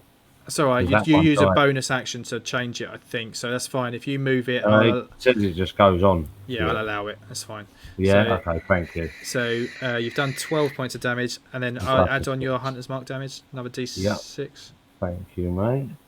Oh, nice. 6. So 18 points of damage. Okay. It dies. Yay. Yeah. How did you kill it? Just lop off its head? Well, I don't want to. Yeah, lop off its head, quick and Hold clean. your breath. Yeah, that's. I mean, I don't want to poke it in case it pops. No, yeah. I mean? So you just lop off its head again. No, there's no. Very gently. No dust pops out of this one. Is that your go over, sir? Well, I don't. You get to roll the save. If you're finished at the end of your turn, you re-roll your saving throw against the effects of the dust. Okay. Yeah, I suppose I'll do that then. So I'm rolling. What's that? Constitution. Yes, please. Constitution save 15. Lovely, you pass. So you're no longer under the effects of this snail-like thing. Burr, Excellent. got to you eventually. Okay. Sorry, mate. Right. Yeah, I'm going to move into the room. Mm-hmm. So there's just the one left now. So you've all managed to. You've killed 3 of the 4. Yeah, my Hunter's Mark is now on them then. Yeah. Move up the Hunter's Mark onto this one at the top. Yeah, let me just make sure that because you just said the. I think it's a bonus action. Yeah, no, you're right. It absolutely is. So sorry. That's all right. So you would have used your bonus action last turn to move it onto the new one. So you'll have to wait until your next turn to move it, but that's fine. Yeah, cool. Can I carry on moving to get in? Yeah. Well, I can shoot him from there anyway. Yeah, can't you crack on. I? I'll shoot him from there. Natural 20. Nice. Oh, yes. Okay, natural 20. So roll your normal damage dice. That is for my short What bow. are they called? D6. A 1. A 1 plus your sneak attack. That's another D6, isn't it? Is it just 1? Is it still just... It's 2D6, sorry. Yeah. Yeah, 2D6. So 1 plus 5 plus 1. 6. So what's the running total? 6. Okay, have you added on your modifier for the damage as well? And that is plus 3. So 9. 9. Okay. Just going to check the raw on a critical hit. When you score a critical hit, you get to roll extra dice for attacks damage against the target. Roll all of the attacks damage dice twice and add them together. Then add any relevant modifiers. So it's all dice. So for example, if you score a critical hit with a dagger, roll 2d4 for the damage rather than 1, and then add your relevant modifier. If the attack involves other damage dice, such as from the rogue sneak attack feature, you roll these dice as well. Brilliant. So our house ruling on the crit is that I get a full one. You get a full one. So instead of rolling the dice twice, you get full. So you're going to be doing 6, 12, 18 points of damage plus that nice. 9. Plus that 9. So Yeah. 27 points of damage. Yeah. Again, Boom. No way that I could pass their saving throw on the fortitude. So Is he again, blooded? you another one that you just shoot this one Another shot in the head. in the head and is dead. Yeah. In His head just explodes. The bolt goes in and bounces around his skull. Dead. Okay, Shitty zombies. you're inside a pub with loads of dead zombies.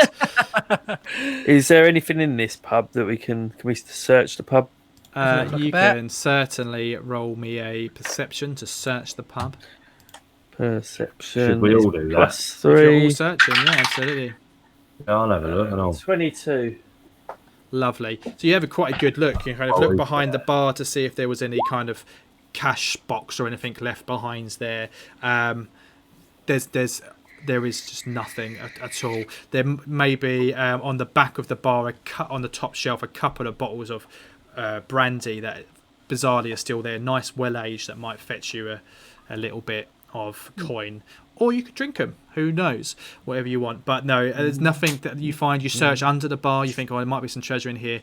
You don't find anything of the such, I'm afraid. Okay.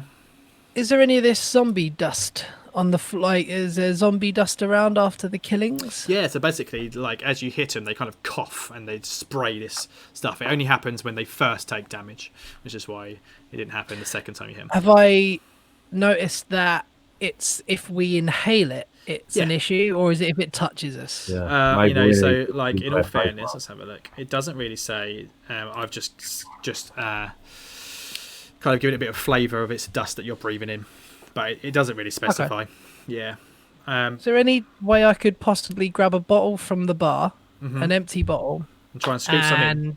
Scoop some up for I'm not quite sure what, but I would just like further analysis. So kind of like if you're I've got 5 hit points. Do I want to do this? No, that's fine. That's fine. So basically, okay. I'm not sure if in the Dungeon Master's Guide, I think there is some rules around harvesting stuff from bodies, but I'll allow it. So yeah, like you scrape some of the dust off of them. You like they're all burnt up and ashy, and as you know, so you scrape some dust into like a bottle or something, and you get a decent amount. What I'd like you to do is roll a survival to see whether or not you can successfully harvest some of this, enough of this stuff. Okie doke. 2 plus 3 is a 5 in total. Okay, so it's know how like with ash, when you're kind of touching up the ash and stuff like that, it just kind of goes. Just you can't scrape dust, can you? If you know what I mean, like it just kind of flattens into your fingers and stuff. So you kind of get that, and you get your knife and stuff, and you're managing to get some in there, and you do. But roll me a Constitution saving throw. Ah, shit. It's a 2. So you as you're doing it, you manage to accidentally, you kind of get a tickly nose, and you sneeze a bit, and it puffs up. And you breathe some in your face, and for the next minute you're going to have disadvantage on everything, and you can try again, and if you want, we should just wait in here a minute. In all fairness, there's 4 bodies. There's enough ash in the place. I will allow it for you to get some, but you will have some disadvantage for the next minute.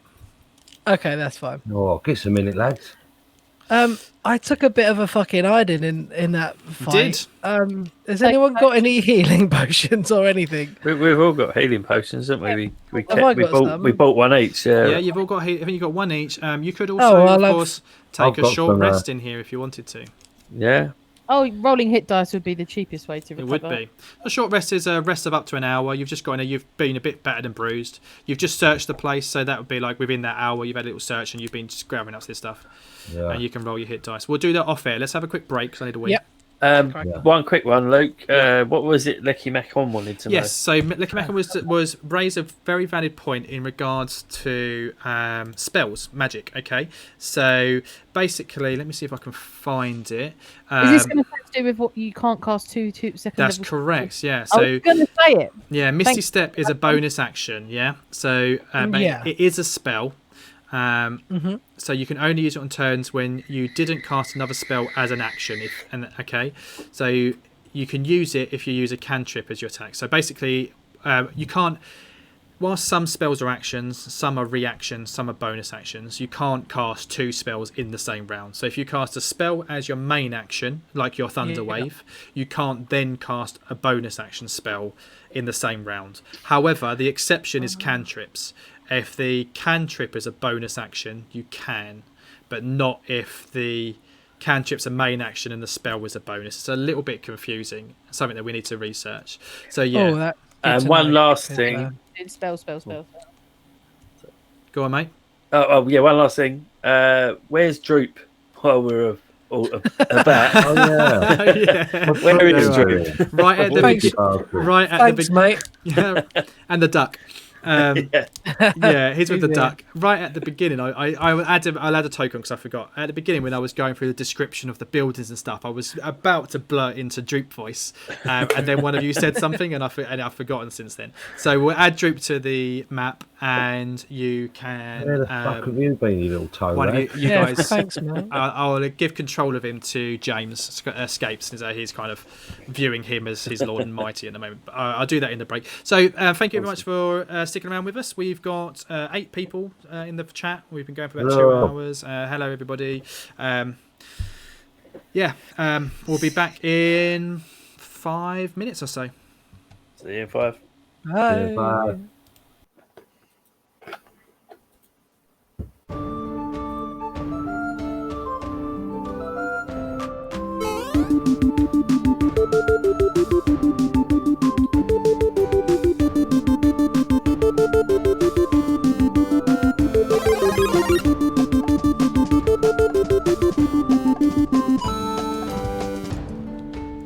Hello, welcome back to part 2 of the D&D show. Everyone had a good break. We were just chatting beforehand, so I think we've already done all that. Everyone's all good. Glad to see there's still people in there in the old chat. Quick catch up for anyone listening. We've arrived at Thundertwee looking for this druid read off. You've seen some little weird twiggy things. You've investigated a derelict pub and fought some zombies, and that's about it. I have added Droop onto the map so you can control him now. And in the break, we also rolled dice for hit points on the short break. And that's about it. Hello, Waffles Maple Syrup in the chat. Waffle Maple Syrup is another D&D podcast group that I chat to a lot on the old Twitter. So thanks for joining us, guys. We really appreciate it. Hello. Hopefully you stick around and you enjoy what you see. Let's get crack-a-lacking because time is a ticking and I don't really want to be up to midnight again tonight. So let's see how we go. Right. So we were just saying what you guys were just talking about what you're going to do next. So go for it. Right. Well, should we the head? front or the back? We came in the back, so I think it's only fair we go out the front. Can we? Should we head out the front and head into... Yeah, you can open up that front door. It does take again another beating, but I mean, at the end of the day, We get through it. You'll get through it. I'll beat off on the door. And then, and then you'll open it. yeah, exactly. with me gauntlet, I ain't touching that shit. Yeah. Anyway, sorry, that got a bit deep. That got out of hand very quickly. Shall we head further along the path? I'd say we go down the path. Yeah. Oh. Are we okay to just move willy-nilly, or how do you want us to do this? Yeah, let's just head down the path. Can I look for those little twig blights specifically? Any more of those? Yeah, you can. I can't see little shit bag. Where's he gone? Yeah, we've got Droop with us now, haven't we? What you probably want to do. Oh, there he is. Yeah. So I mean, I can move him around, but in a combat, you'll be able to move him around. Like if you have difficulty. Yeah, so you're moving down here. Let me think. So roll me a perception. You see if you can see any more of these twiggy blights. Yeah, 14. 14. Can I also check for any tracks in the path? One thing at a time, but yeah. So yeah. Let's have a look. Where's me book? So.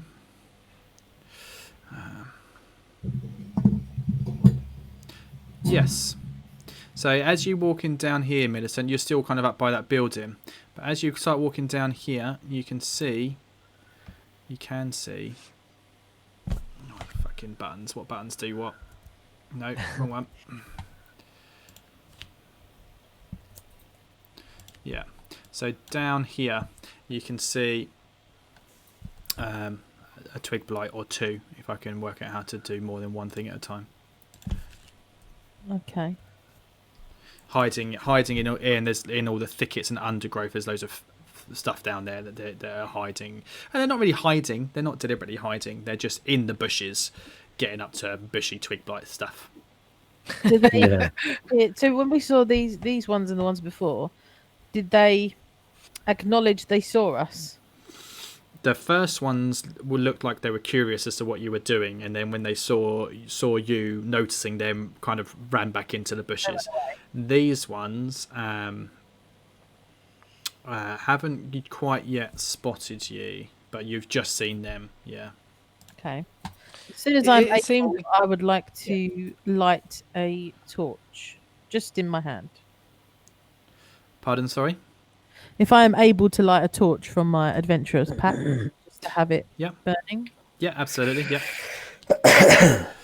Absolutely. You can do that. One lit torch in your hand. Thank you. It seems that, unless attacked or provoked, they don't really seem to. Well, my concern is that they're reporting back our movements. They're trapping, aren't they? They're Yeah. trapping creatures. So From what you said, Pock, about all your deep knowledge of lore about these creatures. Oh yeah. The things that I picked up on- Yeah. So, it comes with knowledge that somewhat quite There's forgetful. There's just so much up there that sometimes some of it falls out. yeah. I think the things that I picked up on are they're really dry, so fire might be a good. But I don't have anything like magical to attack with No. in that respect. And that they are minion type creatures. They might be reporting to. I mean, this is hearsay, but they might be reporting. Yeah. To largest. It's worth keeping an eye on their movements, even if they're not aggressive. I've got a produce flame cantrip that I can use as an attack, so I'll kind see of if have that at the ready. Yeah. I'm Can going to we- catch up with the group because I don't want to be left out. Can I just have a scan for tracks? See if I can. If there's any sort of particularly trodden paths. I presume there's been no one around for a while, so I'm hoping Radolf's tracks may still be. Okay. Yeah. Roll a perception.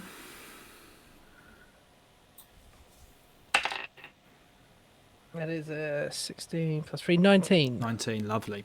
Okay, so no, you don't really notice.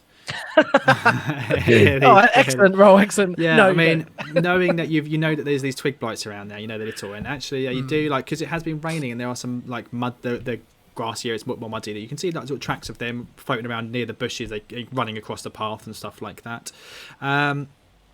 You do potentially roll me a survive nature. That I will. Another 19. Fucking hell. Okay, yeah. So, so you definitely say there's the twig blight tracks all over the place. Not much of anything else in the vicinity of where you are. There is 21. 21. Yes, Okay. I'm proficient, yeah. So yeah, there is a set of tracks that are small, similar size, some kind of rodent type creature, potentially a squirrel. This little squirrel. The squirrel is. Oh, the squirrel. This So that this Radolf's squirrel got is familiar. it? I wonder if this squirrel is Radolf. Most certainly. Or familiar. Or familiar. Yeah, you might be familiar with Radolf. Right. I don't know if there's anything I can do as a druid to. Can we shout? speak- Can we shout out his name? Radar? Radar! Radolf. Radolf. Radar! Let's try like Do a you? minute. Like, Radar! Oh, fuck it. I wonder if anyone's tried this yet. Okay. Yeah. Yeah, you start calling for Radolf. Absolutely. Okay, you do that. 17 zombies appear. You can always flee. Okay. You do that. Let me just. Oh, dear. Can I? Obviously, I'd like. In terms of that squirrel, the squirrel tracks, do they particularly go? Are they just scattered tracks, or do they go anywhere? They seem to be following the track that you're on, heading down south. Okay. I'd like to. I'd sort of follow those as Carry much on as that as path. we can, and yeah. What? Screaming our lungs off. Screaming Radolf. Yeah, I mean, Fucking hell. is this a good idea? Don't worry, No. we've got a goblin shield. Yeah. Where are we going this way? Send him like- up front. Droop's What like, the oh, flip I'm is good that? at tracking. Are you wanting to find? Okay, I can track him for you, Mister, Yeah, sir, go- if you want me to. Yes. All Oh, right then. yeah. Go on then, son. Okay. Yes, please, Droopy. Okay, so you point out these squirrel tracks, and he goes, right, yeah, how to do? Whoa, a tasty squirrel. We are eating a lot of these. Yeah, definitely, I can hunt this for you. I could even make you like a little trap if you want. We can snare it up, we can then cook it, we're not roast hunting it, this stick a one. poker up its bum, and we No. can spin it on there. Oh, yum, Shut yum, up. yum, Knock him out No, again. Droop. I'd just slap him round the face, like half gently. Just give him a slap. And then pat him on the head and stroke his cheek. Okay. Mixed signals. So what- From, Yeah. Passive aggressive. Yeah, I'm like a Roman to him.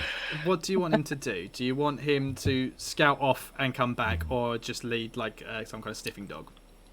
I Droop. think, sniffer Droop, dog, have- 20 foot yeah. ahead. Yeah, Droop, sniff a dog, 20 foot ahead. Right. So he starts going. down Maybe here. we should treat him a little bit better, but you know. You say we. Yeah, so he gets Well, down. yeah, I mean, yeah. He starts Okay, going me down then. there. And it's like, all right, yeah, all right. And he's like, this, and he's pointing, it's like, and he's all like this way, Good boy, this way, good boy. like that. Amazing. I mean, there's Everybody. definitely some Stockholm syndrome happening because he's not complaining.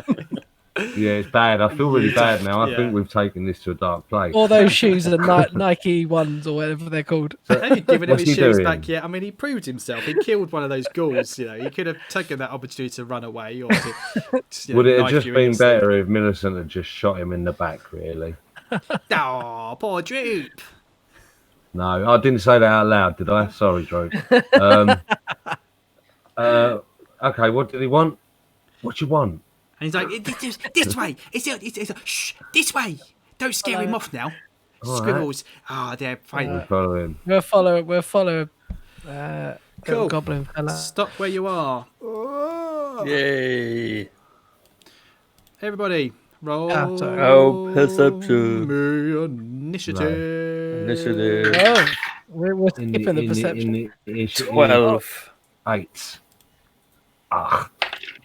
Oh, Oh no. fucking 5. Jesus.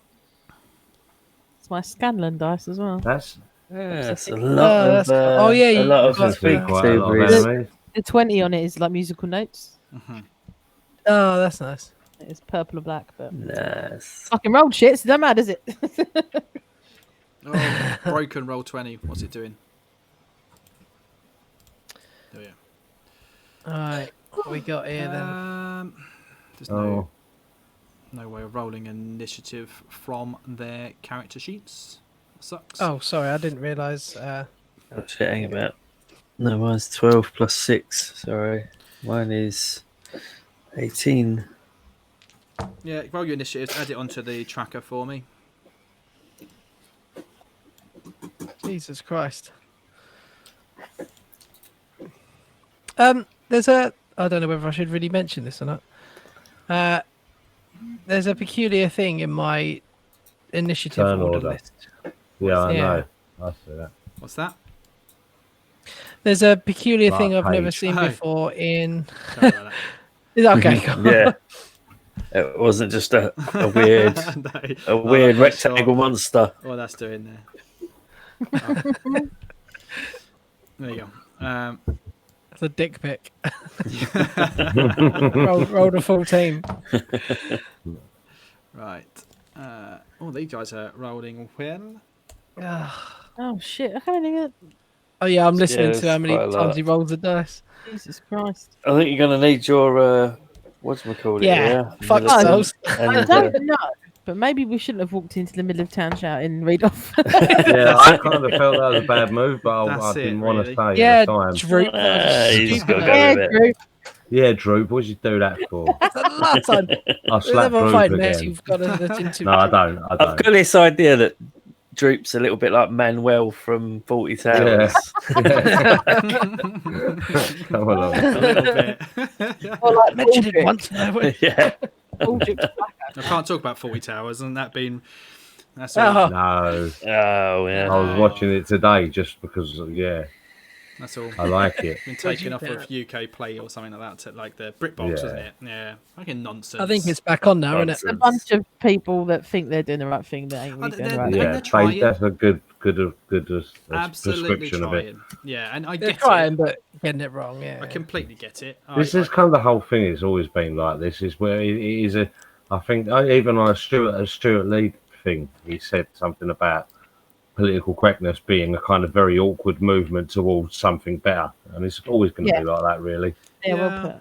I think It's a good thing. It just is a bit rough. it's It'd be rough edges, isn't it? Yeah.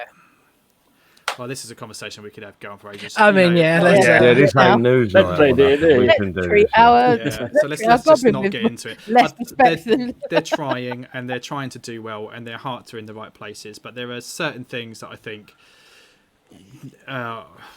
we just need to leave alone. Yeah, I think. yeah. Let's D&D. That's more it's a look D&D. at- People should do from that. from It'll cure a lot of an problems. acting and a script, can't think of the word. perspective. Perspective, yeah, that's the one.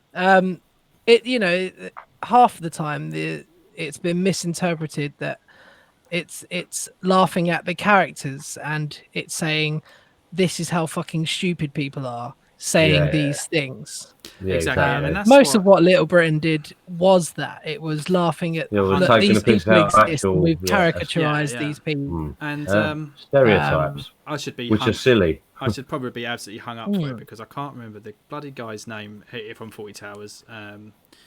Well, John Manuel. Cleese. John Cleese. Cleese. And John that's Cleese. what he said. He's like, we were never making fun of the Germans or Manuel. No, he was No. the butt of the joke. It was They're making fun out of a war veteran. yeah. The character was the ignorant one. It's Exactly. laughing That's at the what the joke character. was, Yeah. And I think, But then again, at the same time, you know what? If it's causing an issue, fine, just get rid of it. which Like, is it's- again, it's my Yeah, do you know what? As long as I can watch it when I want to, just let everyone else do what they want to do. yeah. Look, That's fine by Sean's an me. aspiring actor, and he can't be in a new. He can't. We need new shows, not old ones. Come on, This is it.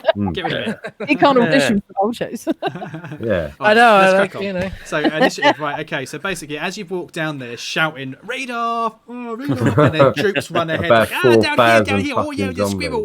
Oh, like these things have kind of smelt ya, and They've grown some bollocks and come out from the bushes. basically, Yeah. Oh, okay. it's the twig thing. I thought Yeah. it was zombies. Nah, it's twiglets. Yeah, we're fine. Twiglets, if Let's only. turn that into a fire elemental. Done. Let's go. you know what? I should probably find out how much these things move before I do that. Let's have a look at his stats. I'm Well, assuming it turns out it's- these are possibly some of the highest hit points and Nah, you'll be with fine. the How best fast spells. can plants realistically move, though, isn't it? You know, it's a plant. Yeah. 20. Let's smoke them. Smoke them if you got them. If you ain't got them, then you hit rock bottom. What would happen if I cast Entangle? They would get all What on entangled. some roots? Can I get It them would all to just empower hug it. each other?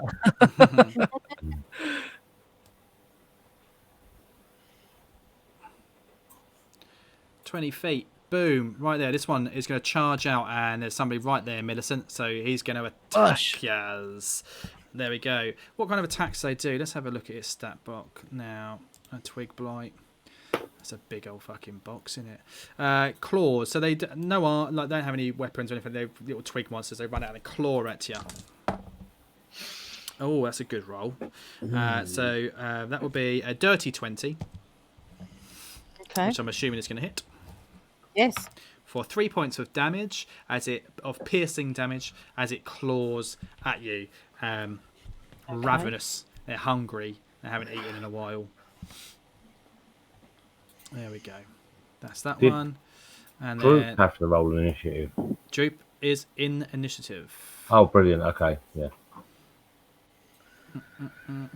Have we given Troop a weapon yet? You tell me. Yeah, have got a you? knife, hasn't he? Yeah, the Yeah, shank. no, didn't we he? decided- He made a didn't. shank, last time. He squirreled up his ass. Yeah. Yeah. Yeah. That's why it's called group.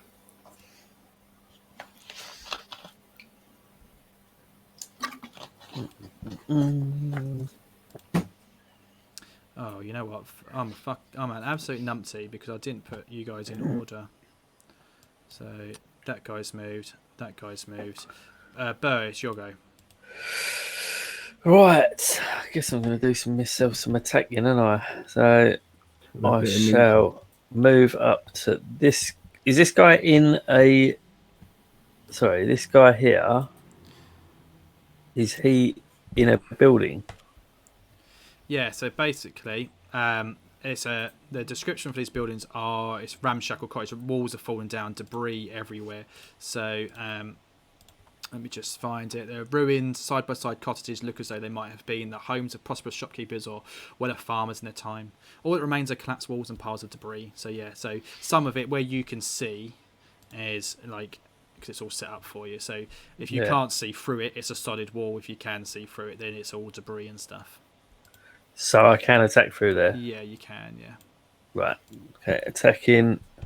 With your sword, your rapier? Yep, with my rapier.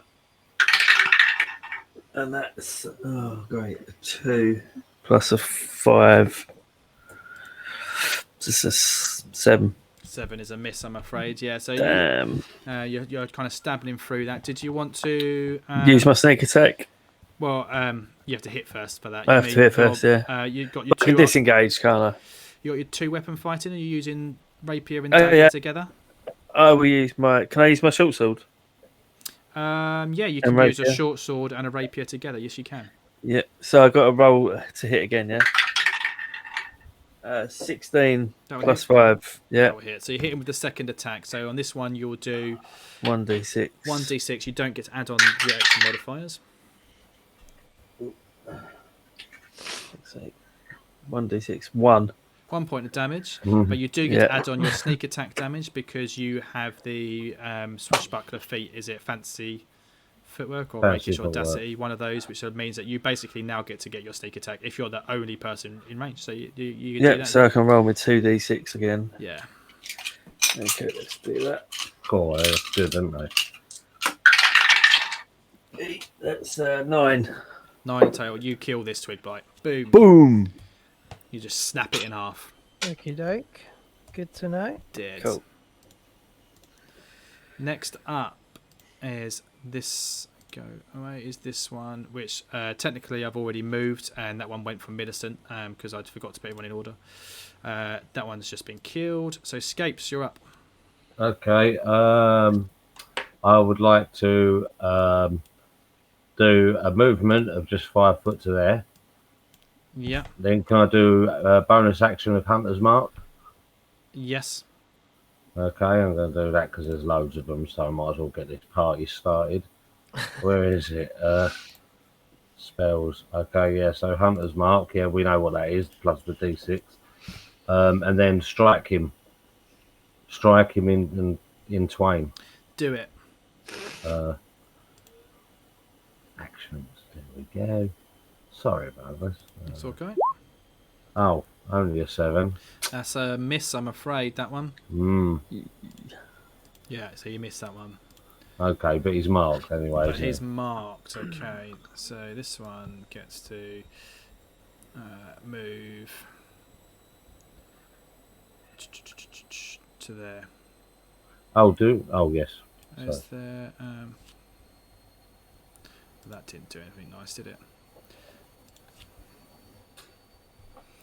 Yeah, okay. So he just gets to run out. Boop. Millicent, you're up. Okay. I'm in melee range with this one anyway, aren't I? So what I would like to try and do, DM, is take 1 step to the side. Yep. And use the torch that I had lit previously as an improvised weapon. Yeah, call it a club. Excellent. I'm not proficient with clubs, but that's fine. I'll just roll without my proficiency bonus. Are you not proficient with like basic Is melee a weapons? Yeah, simple. Is a club simple? I haven't checked. Yeah, club's a simple weapon. I Just will on the check for you now in the player's handbook. Oh, thank you. Unless you've got it up, it might be quicker. I haven't. I'll look at that. I'm on the right page already. Simple weapons. It's a club is a simple weapon. Does a D4 damage anyway. Great. I would, up to the DM's discretion, if this hits, like to just hold the club there until the end of the 6 seconds in order to try and have them catch light. But that's obviously up to your discretion. What And that's if it hits. will allow, because you've lit the torch, is you could use it. I'll allow it to do like some fire damage instead of the normal bludgeoning damage. Okay, cool. Okay. That do. So just roll to hit first and see what you do. I rolled 15 on the dice. That What will would hit. be- Oh, okay. Yeah. And then a D4. 3. 3 points of damage. Okay, lovely. So, and like I said, you're hitting it with the club. So what we'll say is that if we say half of it is bludgeoning and then half of it is fire. So if we basically say 2 of it is, we'll round it down. So 2 of it is bludgeoning and 1 point fire. Okay. However, as Pock's masterful 20-something nature roll earlier on, and it knows these things they don't like fire, and they're quite weak against fire. So that 1 point of fire damage turns into 2 points of fire damage. Hey. Yay. And he goes up into flames as he dies. And if he had vocal cords, he would emit a scream, but he's unable to speak. But the twigs, the burning's crackling. He goes up really quickly. It's really dry. It's just like Pop a marshmallow out. yeah, and it's like that. Awesome. Anything else? Take a second to look at the rest of the party and point at the finger. Ha! Yeah. I would like to award you some inspiration for some clever out-of-the-box thinking as Yay! well. Nice. Party. Excellent. Thanks. That is me. Okay, Pock. Okay, so I've got a cantrip that I'd like to use. Produce flame, but I can use it as an attack. You can. So 30 feet. Yep. Where Basically from throw me? it at him like a tennis ball. So just, Yeah. roll a ranged spell attack. So on your character sheet, it should give you a modifier. It's probably a +5 or maybe a. It is a +5, yeah. So roll natural D20, yeah. Mhm. It's an 11, so 16. That will hit. And then it's 1d8 of damage.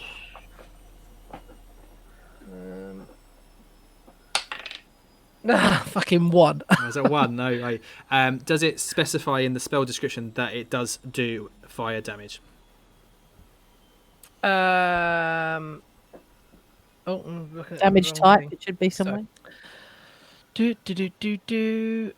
Fire damage, yeah. Yep. So they are vulnerable to fire damage. So that does 2 points of damage. It doubles up. So which one were you throwing that at? Sorry. Sorry, the one next to the one that just died. So the one in the doorway down there. This one there. Yeah, cool. So he takes 2 points of damage. So that was a cantrip. So going back to what Lecky McCann was talking about. Yeah. Can I? That cost me 1 action. Is that me done? Can I use a spell or? Right. It was an action, so that's the thing. Is it's an action, so you would still be able to use a bonus action or a reaction or a movement. Whether or not you can cast another spell is something else entirely. Okay, so let's see. You're not supposed to be able to cast 2 spells in a round. Yeah, that's the one of those spells. thing. This is an action. The other one's a reaction or a bonus action. You're not supposed to be able to do it. There's exceptions to it, but there is. Okay, let's have a look at the rules very quickly.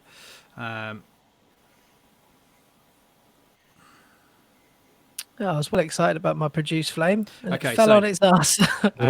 So spells, bonus action. A spell cast with a bonus action is especially swift.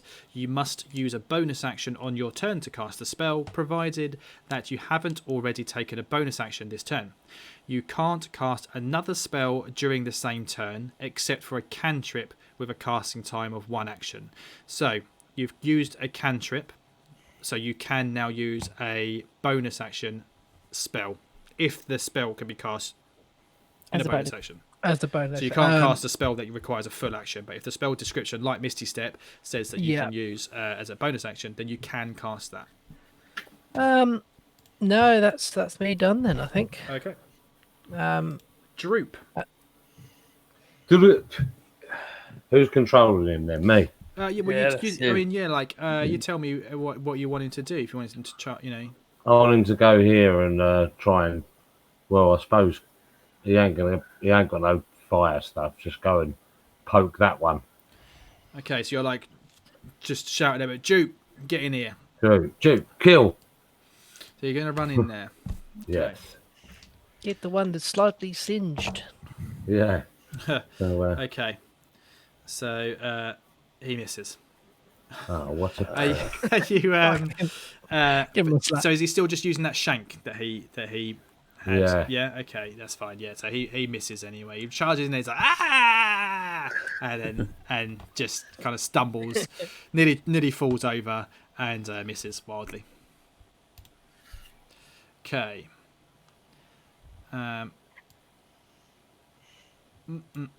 This one, where are you? Gets to move. I think I've already moved him before as well, so we'll skip him.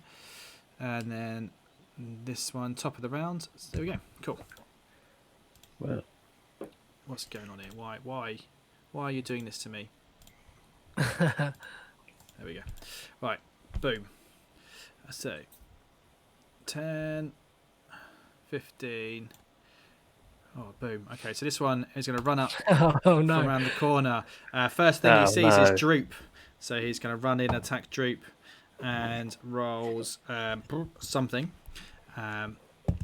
Droop, I'm assuming you've kind of left him with all of his equipment and everything like that. Yeah, still? Yeah, just not his shoes. yeah, just minus. He just took his shoes. So he should. That doesn't work. No. So I don't have the stats for a bloody goblin.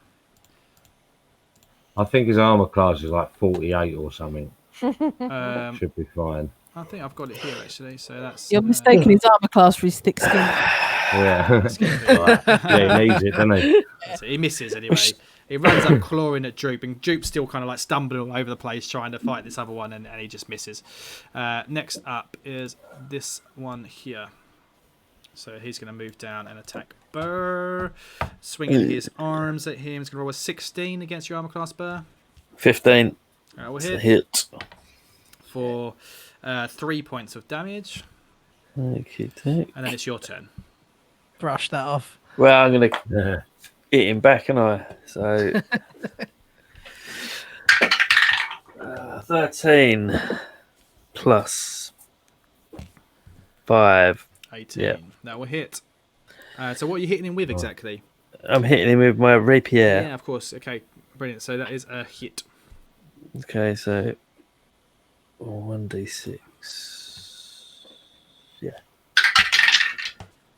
3 plus 3. That's 6. And then all of your sneak attack and all that my stuff. Sneak attack. It's dead. Yeah. It's dead. Yeah. Gutted. Dead. Okay. Would you like to do anything else? Would you like to move? Yeah. Yeah. Don't know. Is it worth me moving up to this one that's surrounded? Can do. Because then you Might get be good for us to be close together. yeah, because Anyway. then you get a bonus on the attacks. I Also, think. like you'll be closer for heals or anything would be better. Yeah, I've moved there. That's it. Okay, brilliant. So I just want to. I do believe because you still got your bonus action to make a second attack. So you can still make your second attack with your short sword. Thank you, Duke. I will do that. Roll to hit. No, 2. That'll be a miss. I'm just gonna check that in. Technically, you'll have advantage because enemy flanking. That's true. Yeah, go on. Take advantage. Take a free swing. 1. A miss. There is a miss. There's a miss. Run away! I'm going to burn this dice tonight. Making attack rolls. I'm fairly certain that's right. You can split your attacks and movements up. I'm going to get some clarification on that later because I can't be asked to spend ages looking through the thingy here. As I missed anyway. When you take the attack action and attack with a light melee weapon that you're holding in one hand, you can use a bonus action attack with a different light melee weapon you're holding in the other hand. You don't add your ability modifiers damage, yes. I'll look into that later. I'm fairly certain you can move and then make another, but we'll come back to it later. Okay, you got anything else for us? No. Okay. Right. They're not doing too well. You're dead. So we can delete you. Alright, and these guys.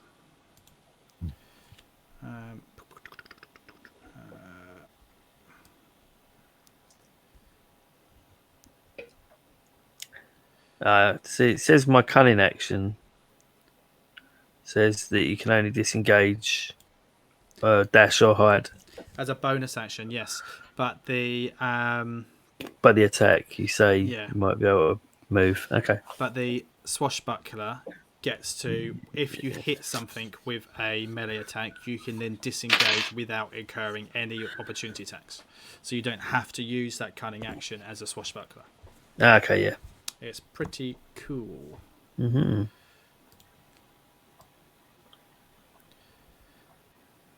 Yes. Oh, yes. Yeah. Okay. All right. Yeah. Okay, Scapes, you're up. Okay, see this one here? Can I go up to it? Mm-hmm. Like that, use my bonus action to mark it. Yep. And then fucking nut it. No, hit it with my sword. Yes, like over like an axe. Like certainly Arnold can, Schwarzenegger in Commando at the beginning of that. So, yeah. dun, dun, dun, dun, dun, dun. Let's do that then. 7. Do I get advantage because he's flanked? Yes, you do, because he's flanked on all sides. Have that, you Oof. prick. Yeah. 12 points of slashing 12. damage. Yes. Smash it. And it's marked. Smashed. Is it worth writing the Smashed to 6? smithereens. Oh, okay. Absolutely, with the marked damage as well. Boosh. Yay. Okay. Have that, you wooden bastard. Millicent. I will move to behind this guy. Oh, fuck. Yeah. I have just noticed something Oh, shit. What? because my line of sight has changed. What, a billion bad guys? Just 2 bad guys. I can see one from where I am, behind the building. Yeah, I can see one. They're going to be dead soon, it's I don't fine. know where you are. Click on the thing map where you see your one. Is this That's a bit meta, isn't it? Oh, sorry, yeah, it's a bit there, isn't it? Yeah, no, that's fine.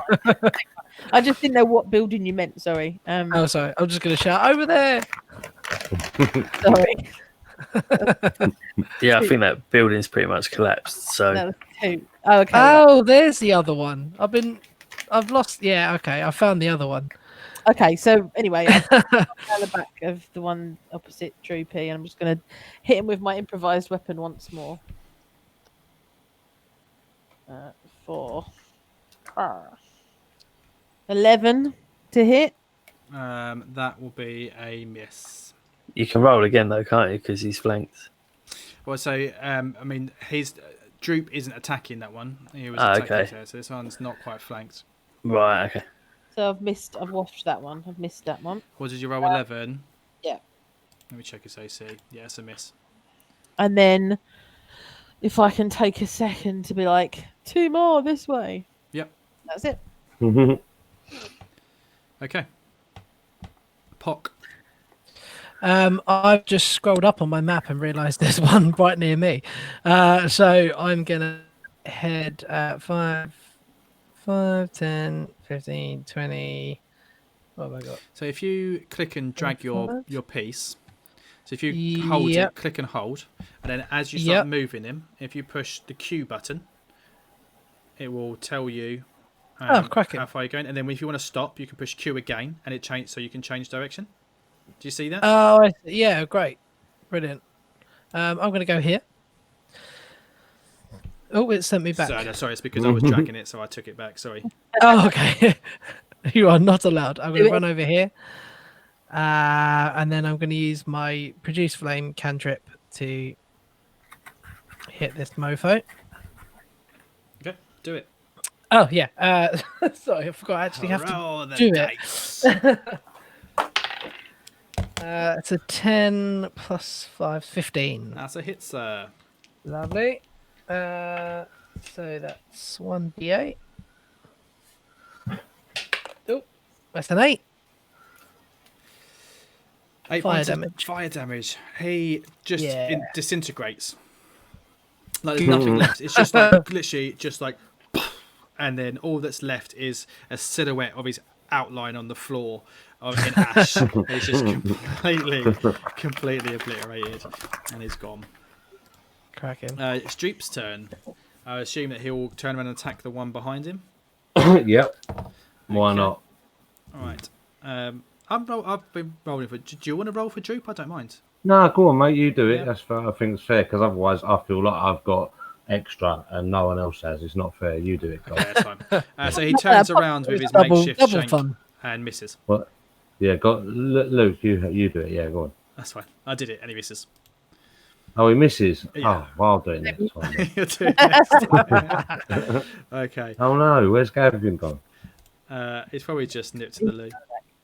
That's fine. Okay, so this one down the bottom here runs up and goes to attack Millicent and will roll an 8. So I'm guessing that's a miss. That's a miss. Cool. And then that one there doesn't know. He was attacking Droop, so he can attack Droop again.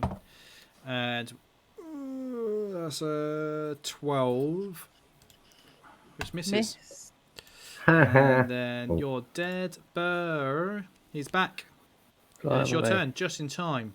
So, Millicent, I don't know if you heard it. Millicent shouted that there was some more coming round the bottom. Coming round the bottom. Who Filthy misses? bastard. Okay. I'm going to move round to the bottom. Why? I can't fucking move my thing again. Oh, no. No, I can't move it, but Right. Where would you like Have to you got the point? just move me to there, Meh. and I will attack. With advantage. Yeah. Well and truly flanked now. 2 Yeah. and a 4. Lovely. That's a miss, mate. Do you want to take a bonus action to attack? With the short sword, you can do that. Spit on it. Yeah. 20. Nice. Is that a nat? Nat 20. Lovely. Start a bonfire. You're gonna destroy it. There's so you do so much damage. It's not even worth rolling.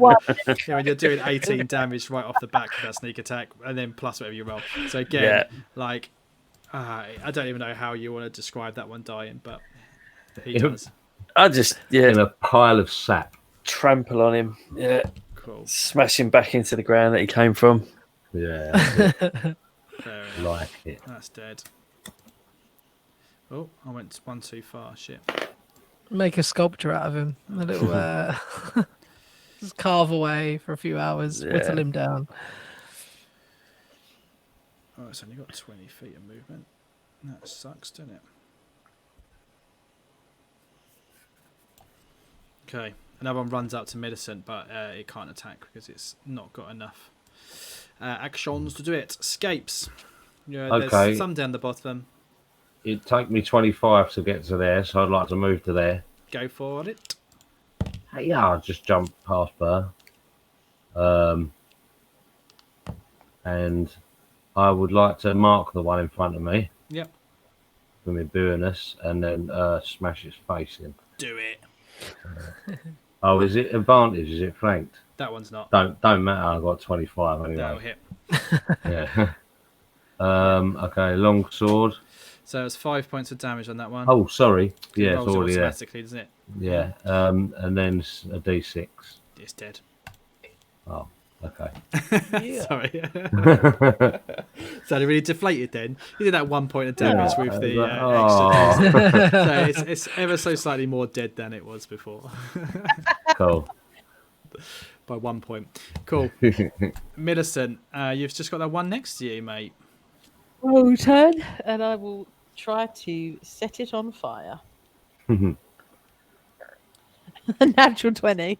Oh yeah, it just explodes. It explodes. Boom. Yeah. And again, a bonfire. This one's, it didn't quite take the 16 points of fire damage the last one took, but This one makes like a bit of a squealing sound or something. You're going to do a minimum of like 5 or 6 points of damage, if not more. So yeah, it goes up in flames and it's just shriveling up on the floor. It smells quite pleasant. Yeah, quite nice. Quite nice smell. It's a nice smell. It's kind nice, of like like a fir tree. It's kind of nice Christmassy tree Sandalwood. smell. Yeah, sandalwood. Well done.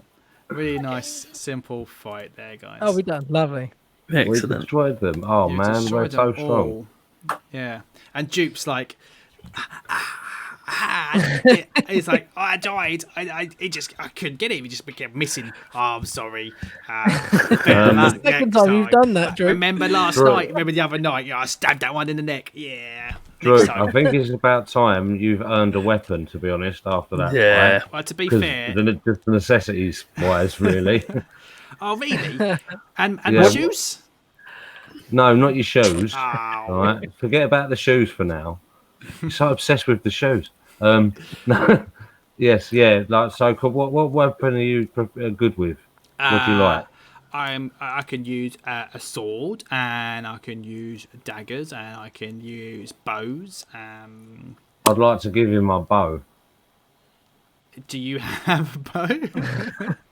Oh, I don't think so. No, I've got. I'm a bit tired. Sorry. I've got. I'll give him the bazooka.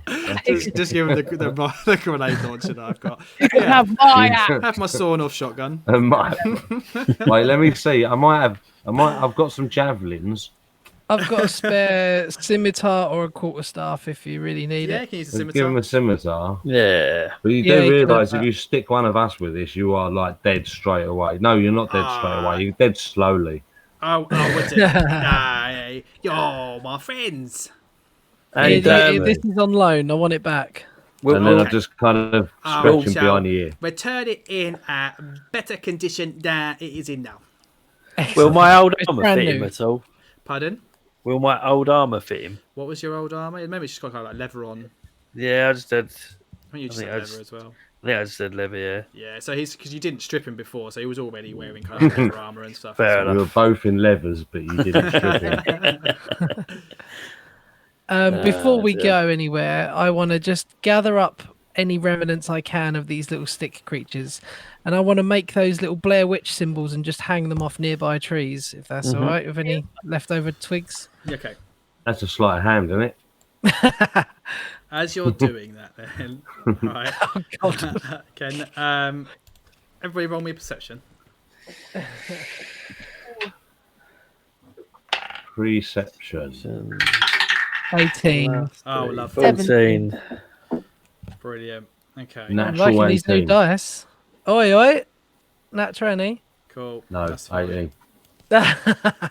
No, well, it wasn't. It was a 17. But there you go. That's okay. We all sensed it.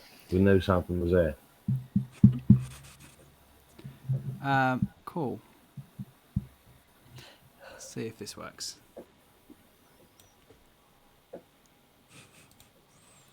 Ooh. What's that? Oh, It's the that's squirrel.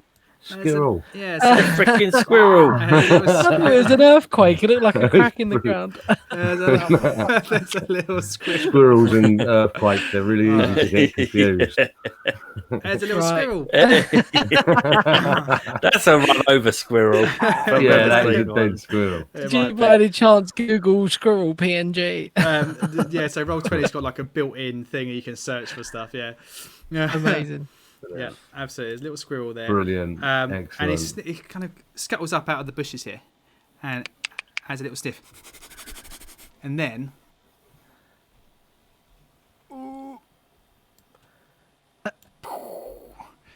transforms before your very eyes into this dishevelled, manly-looking guy with beard that's got like bits of. To be honest, he looks like the sort of person who leaves people to fight a big, massive battle and then comes after. That's all he looks like to me.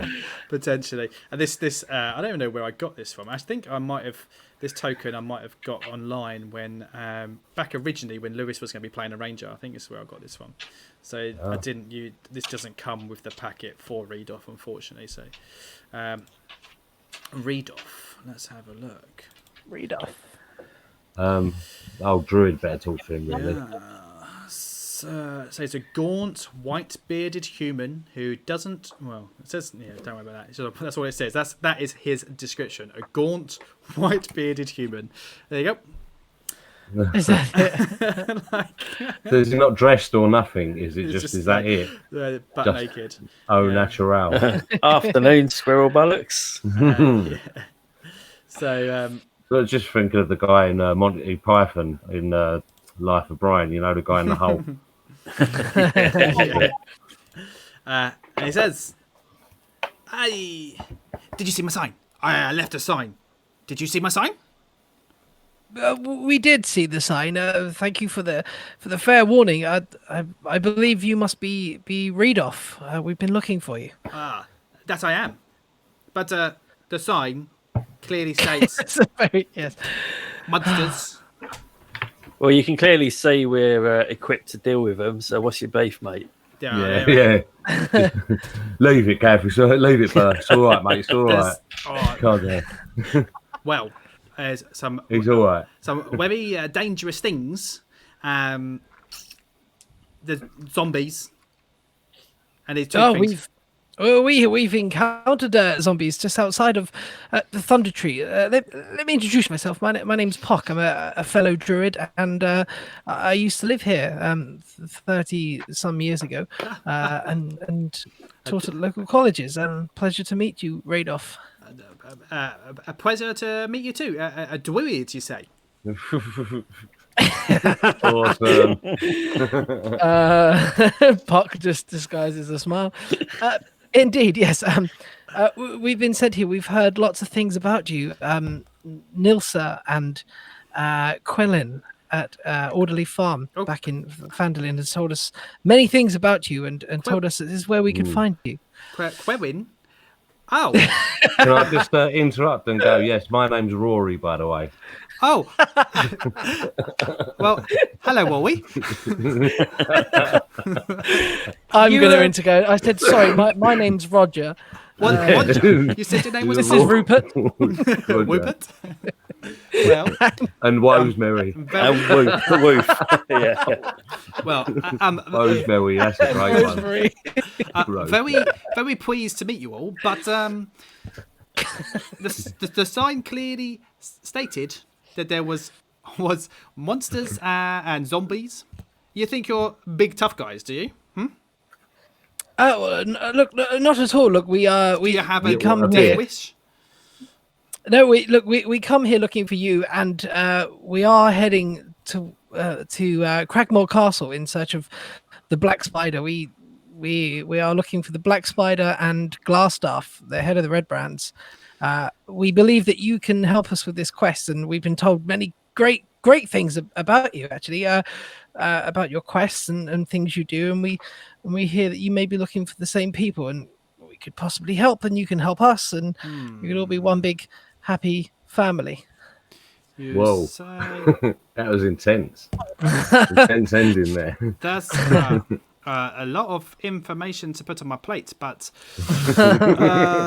thanks for the offer. Let me try. But otherwise, your sign is fucking great. We love the sign. It's the best thing about this place. The sign. It's a fantastic sign. Yeah, definitely. Whoever came up with the plan of putting that sign right there deserves a pay rise. Only the smartest, most bravest warrior, I'm sure, created that sign. Listen. But do you know the way to Cragmore Castle? Sure, I can get to Quagmore Castle. Really? Really, it's true. Would you be willing to guide us there? Have you been? Yes, I've been everywhere. Well, I've have you been really been? everywhere, man. I've been everywhere. Oh God, he's a stoner in the woods. Let's go. You know what? Originally, I was going to go with like a "Hey, dude," like every druid's got to be a stoner. But after last week when you were talking about, I was like, all right. So, are you related to Chris Packham? Chris Packham, quiz. Packham. Quiz. Do you know Chris? I don't know. I've met some quizzes, but no Chris Packham. Yes. Anyway, I know where Cragmore Castle is, and I'm glad that you're friends of Quelline. She's a good friend of mine. How is she? She says she misses you, and says if you would hurry back so you can have another evening in the stables. And I give him a little wink. He's kind of tries to hide a faint smile in the corner of his mouth. Okay, listen. I know where Quagmire is. It's a dangerous place. Last time I was there, it was overrun with all different types of goblin kind. Speaking of which, and he kind of looks behind you, and he's like, and then Droop's just like, "Hi, I'm Droop." He's like, "I'm Droop," and he's like, "Dwoop, Dwoop, nice to meet you, Dwoop." And he's like, "Oh, it's raining." Don't worry about Dwoop. He's not really a goblin. Okay, not really a goblin. No. I can get you to. I know where Cragmore Castle is, and if it means you leaving this forsaken town, I can help you get there. Definitely. There's dangerous things here. Jokes aside, I can see that you've managed to take care of these little twig bites, but there are more hidden everywhere around every turn, and they are relatively harmless in small numbers, but once they overwhelm you, they can be deadly. But that's not all. There's zombies. And not like any zombies that you've probably ever encountered before. These ones are strange, left over from the eruption of the mountain. Well, puffy zombies. The puffy ones, that's right. Perhaps Yes. I saw you go in the pub, so you maybe I lied and misspoke. You have already seen some of them. Okay. There are also giant spiders. If you head just down there, you might see. He points down the road, heading towards the east. There are all sorts of giant spiders down there. You need to be careful if you're going through there. But maybe the most dangerous, most pressing matter here at the moment is you, innit? is that very recently there has been a green dragon spotted in the area.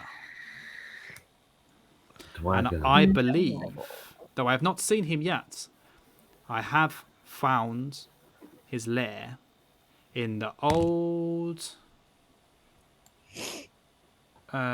whatever that building was called on top of the hill. And I've been here for a day and a half now, and I've not seen him, so he will be returning, or she will be returning anytime soon.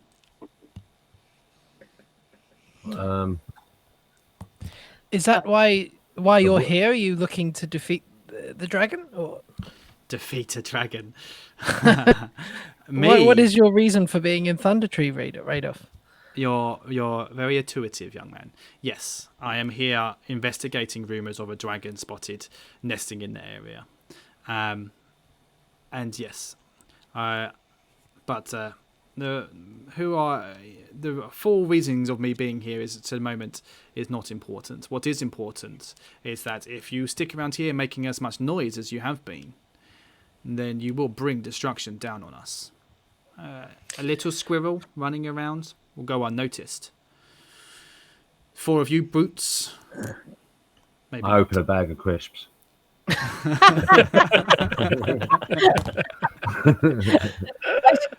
Around having never heard a bag of crisps before in my life. It's just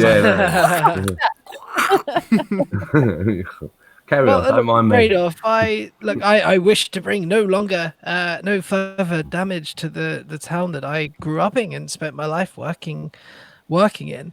But I also feel that I'd like to, protect it as much as I could, and if we could help you, you could help us. I'm sure we're up for a bit of a scrap and investigation into a green dragon. If maybe you could lend us any further help in Cragmore. Yes. I personally interject this conversation and say, no, we're fucking not. You know what a dragon, man? Are you insane? You see, the issue for me is I really want to see two things whilst here in Thundertwee. One, a dragon, and two, a black giant spider.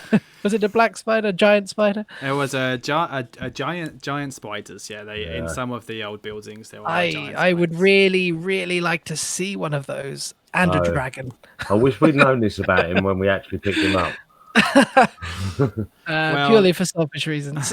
I don't know about the dragon, but definitely the spider. How confident are you that you could see a green dragon and not see you? Because if it sees you, you will be no longer. You won't be able to turn into anything. Is that right? Okay. Basically, I think we haven't got that long to talk about this. We need to find a shelter to get away, or because if the dragon comes now, obviously, I might be able to kill it, but.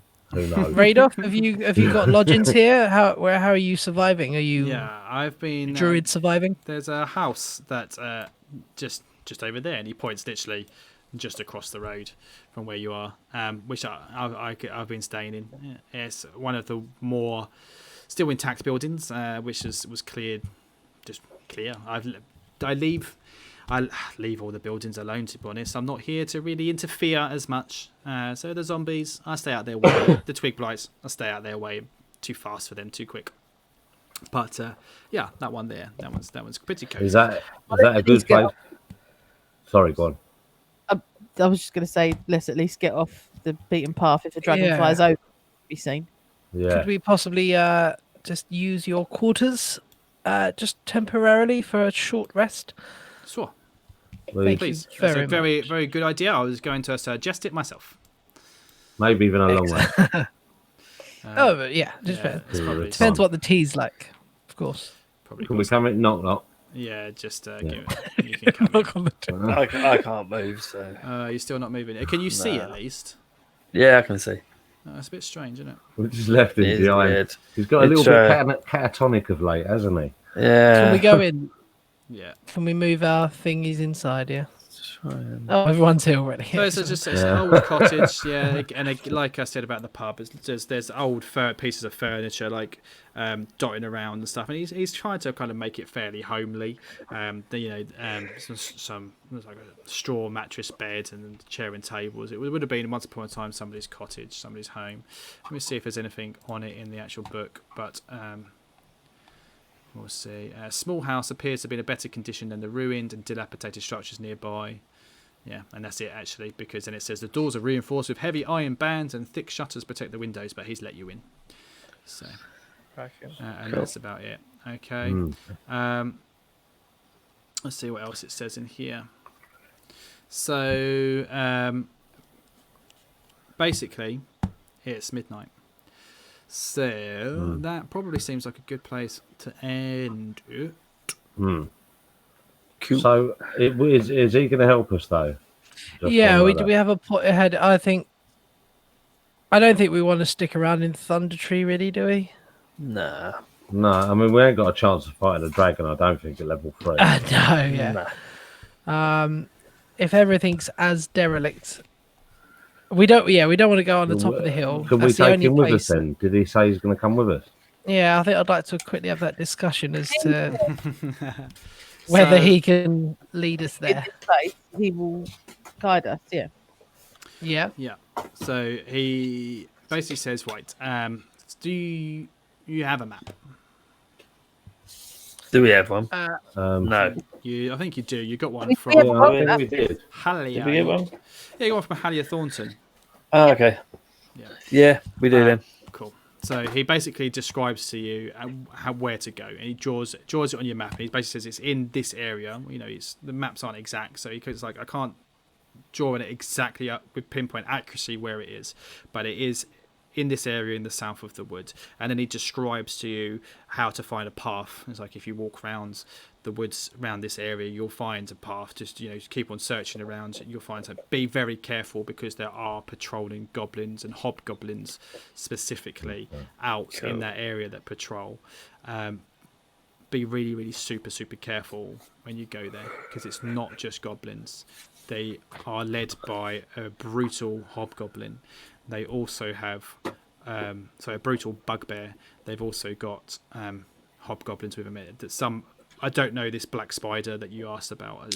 Glass stuff means nothing to me, but glass stuff. I heard a rumor around Vandalin about him leading the Red Brands, and presumably you'll tell him that you've defeated the Red Brands, and that's the Lord's Alliance are looking to kind of put in some kind of proper police force in the area. But he doesn't know anything about that. But what he says is that it is strange that the goblin tribes are coming together and working together under a single banner, and what they're doing so far south from the crags is a bit bizarre. So he tells you how you can get there. It's afternoon. You took an hour's break. It's afternoon. You probably want to take another break here, so it's probably mid-afternoon now. So, I would advise you hit the road as soon as possible. But you're also welcome to stay here until the morning. The longer you stay, the more likely it is that the dragon may return. I need to see it. I need to report back on it. It's my job as a member of the Emerald Enclave to look into this type of stuff. What now? The Emerald That's the first Enclave. time. Roll me a history. Oh, what was that called? Sorry, what was the name of that? Emerald Enclave. 19. Love. I haven't added anything, but 19 on the dice. Okay. History. +4. 23. Okay, that's fine. That's pretty high as well. Right, so the Emerald Enclave. Let me find. Let me load up the Sword Coast Adventurers Guide, because there's a good description in there, I think. Sword Coast Adventurers Guide.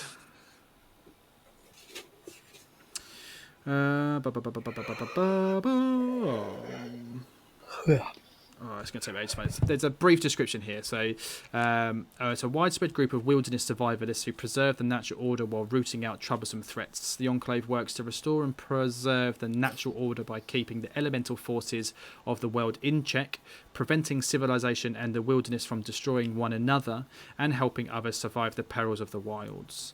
And so, basically, it's like you said that you're looking for. I'm assuming, I don't know how much detail you're going, but you said you're looking for Cragmore. Be careful. The goblin are a threat to the balance in the area and need dealing with. Well, we've got goblin friends. So. And Droop's like a little bit like, no, not that one. Present company excluded. Other one. But yeah,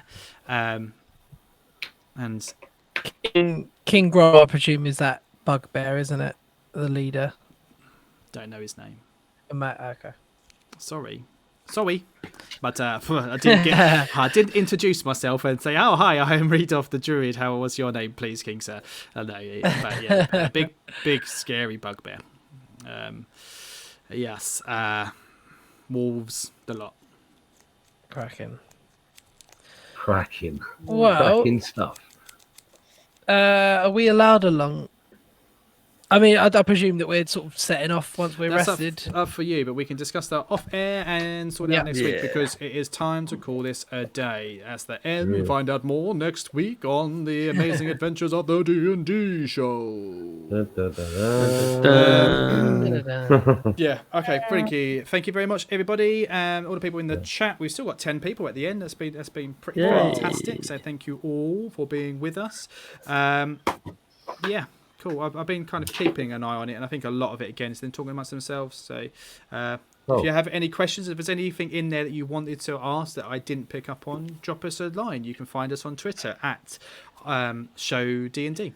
nice and easy, at Showing D&D, or me personally at Lukey_baby86. If you're listening via podcast, I'm going to do that horrible thing. Please do drop us a review, and again, follow us on Twitter, follow us on Facebook at Show D&D, review us, tell your friends, tell your mum, tell your gran. Get the word out there because it's cool. Well, last time I looked this morning, we had I think it was pushing about 640 downloads. So we've done like a lot. Whoa, that's cool. Great. There. So, Lucky Mekon, you're very, very welcome. He says, thanks for a lovely, great session. Troy Tempest says, night all. Psych and Senses, night everyone. Luke Carew joined late. I saw him earlier on. So, thanks for joining. Good night. You can find us all at various places over on the screen. For those of you listening at home, Lisa, they can find you at... On Twitter at @the_energy. Sean, they can find you on Instagram at... Sean F. Lee. Gavin, they can find you on Instagram at... Gav Beer and Beards. And James, you can find nowhere. Nowhere, you can't find me. Pimpernel of the group. In the in my real life, I'm a darkest road. corners of Romford, maybe. There. By the 86 bus stop in Romford Market. So you'll see me there in the bins. But like I said, thank you everybody for joining us. You all have a lovely night. And as always, keep yourself safe with everything going on. Wear that mask, and if you're going out and protesting and rioting, fantastic, good on you. But just be safe and be careful. Good night, all. Love you. Good night. Bye. Good night.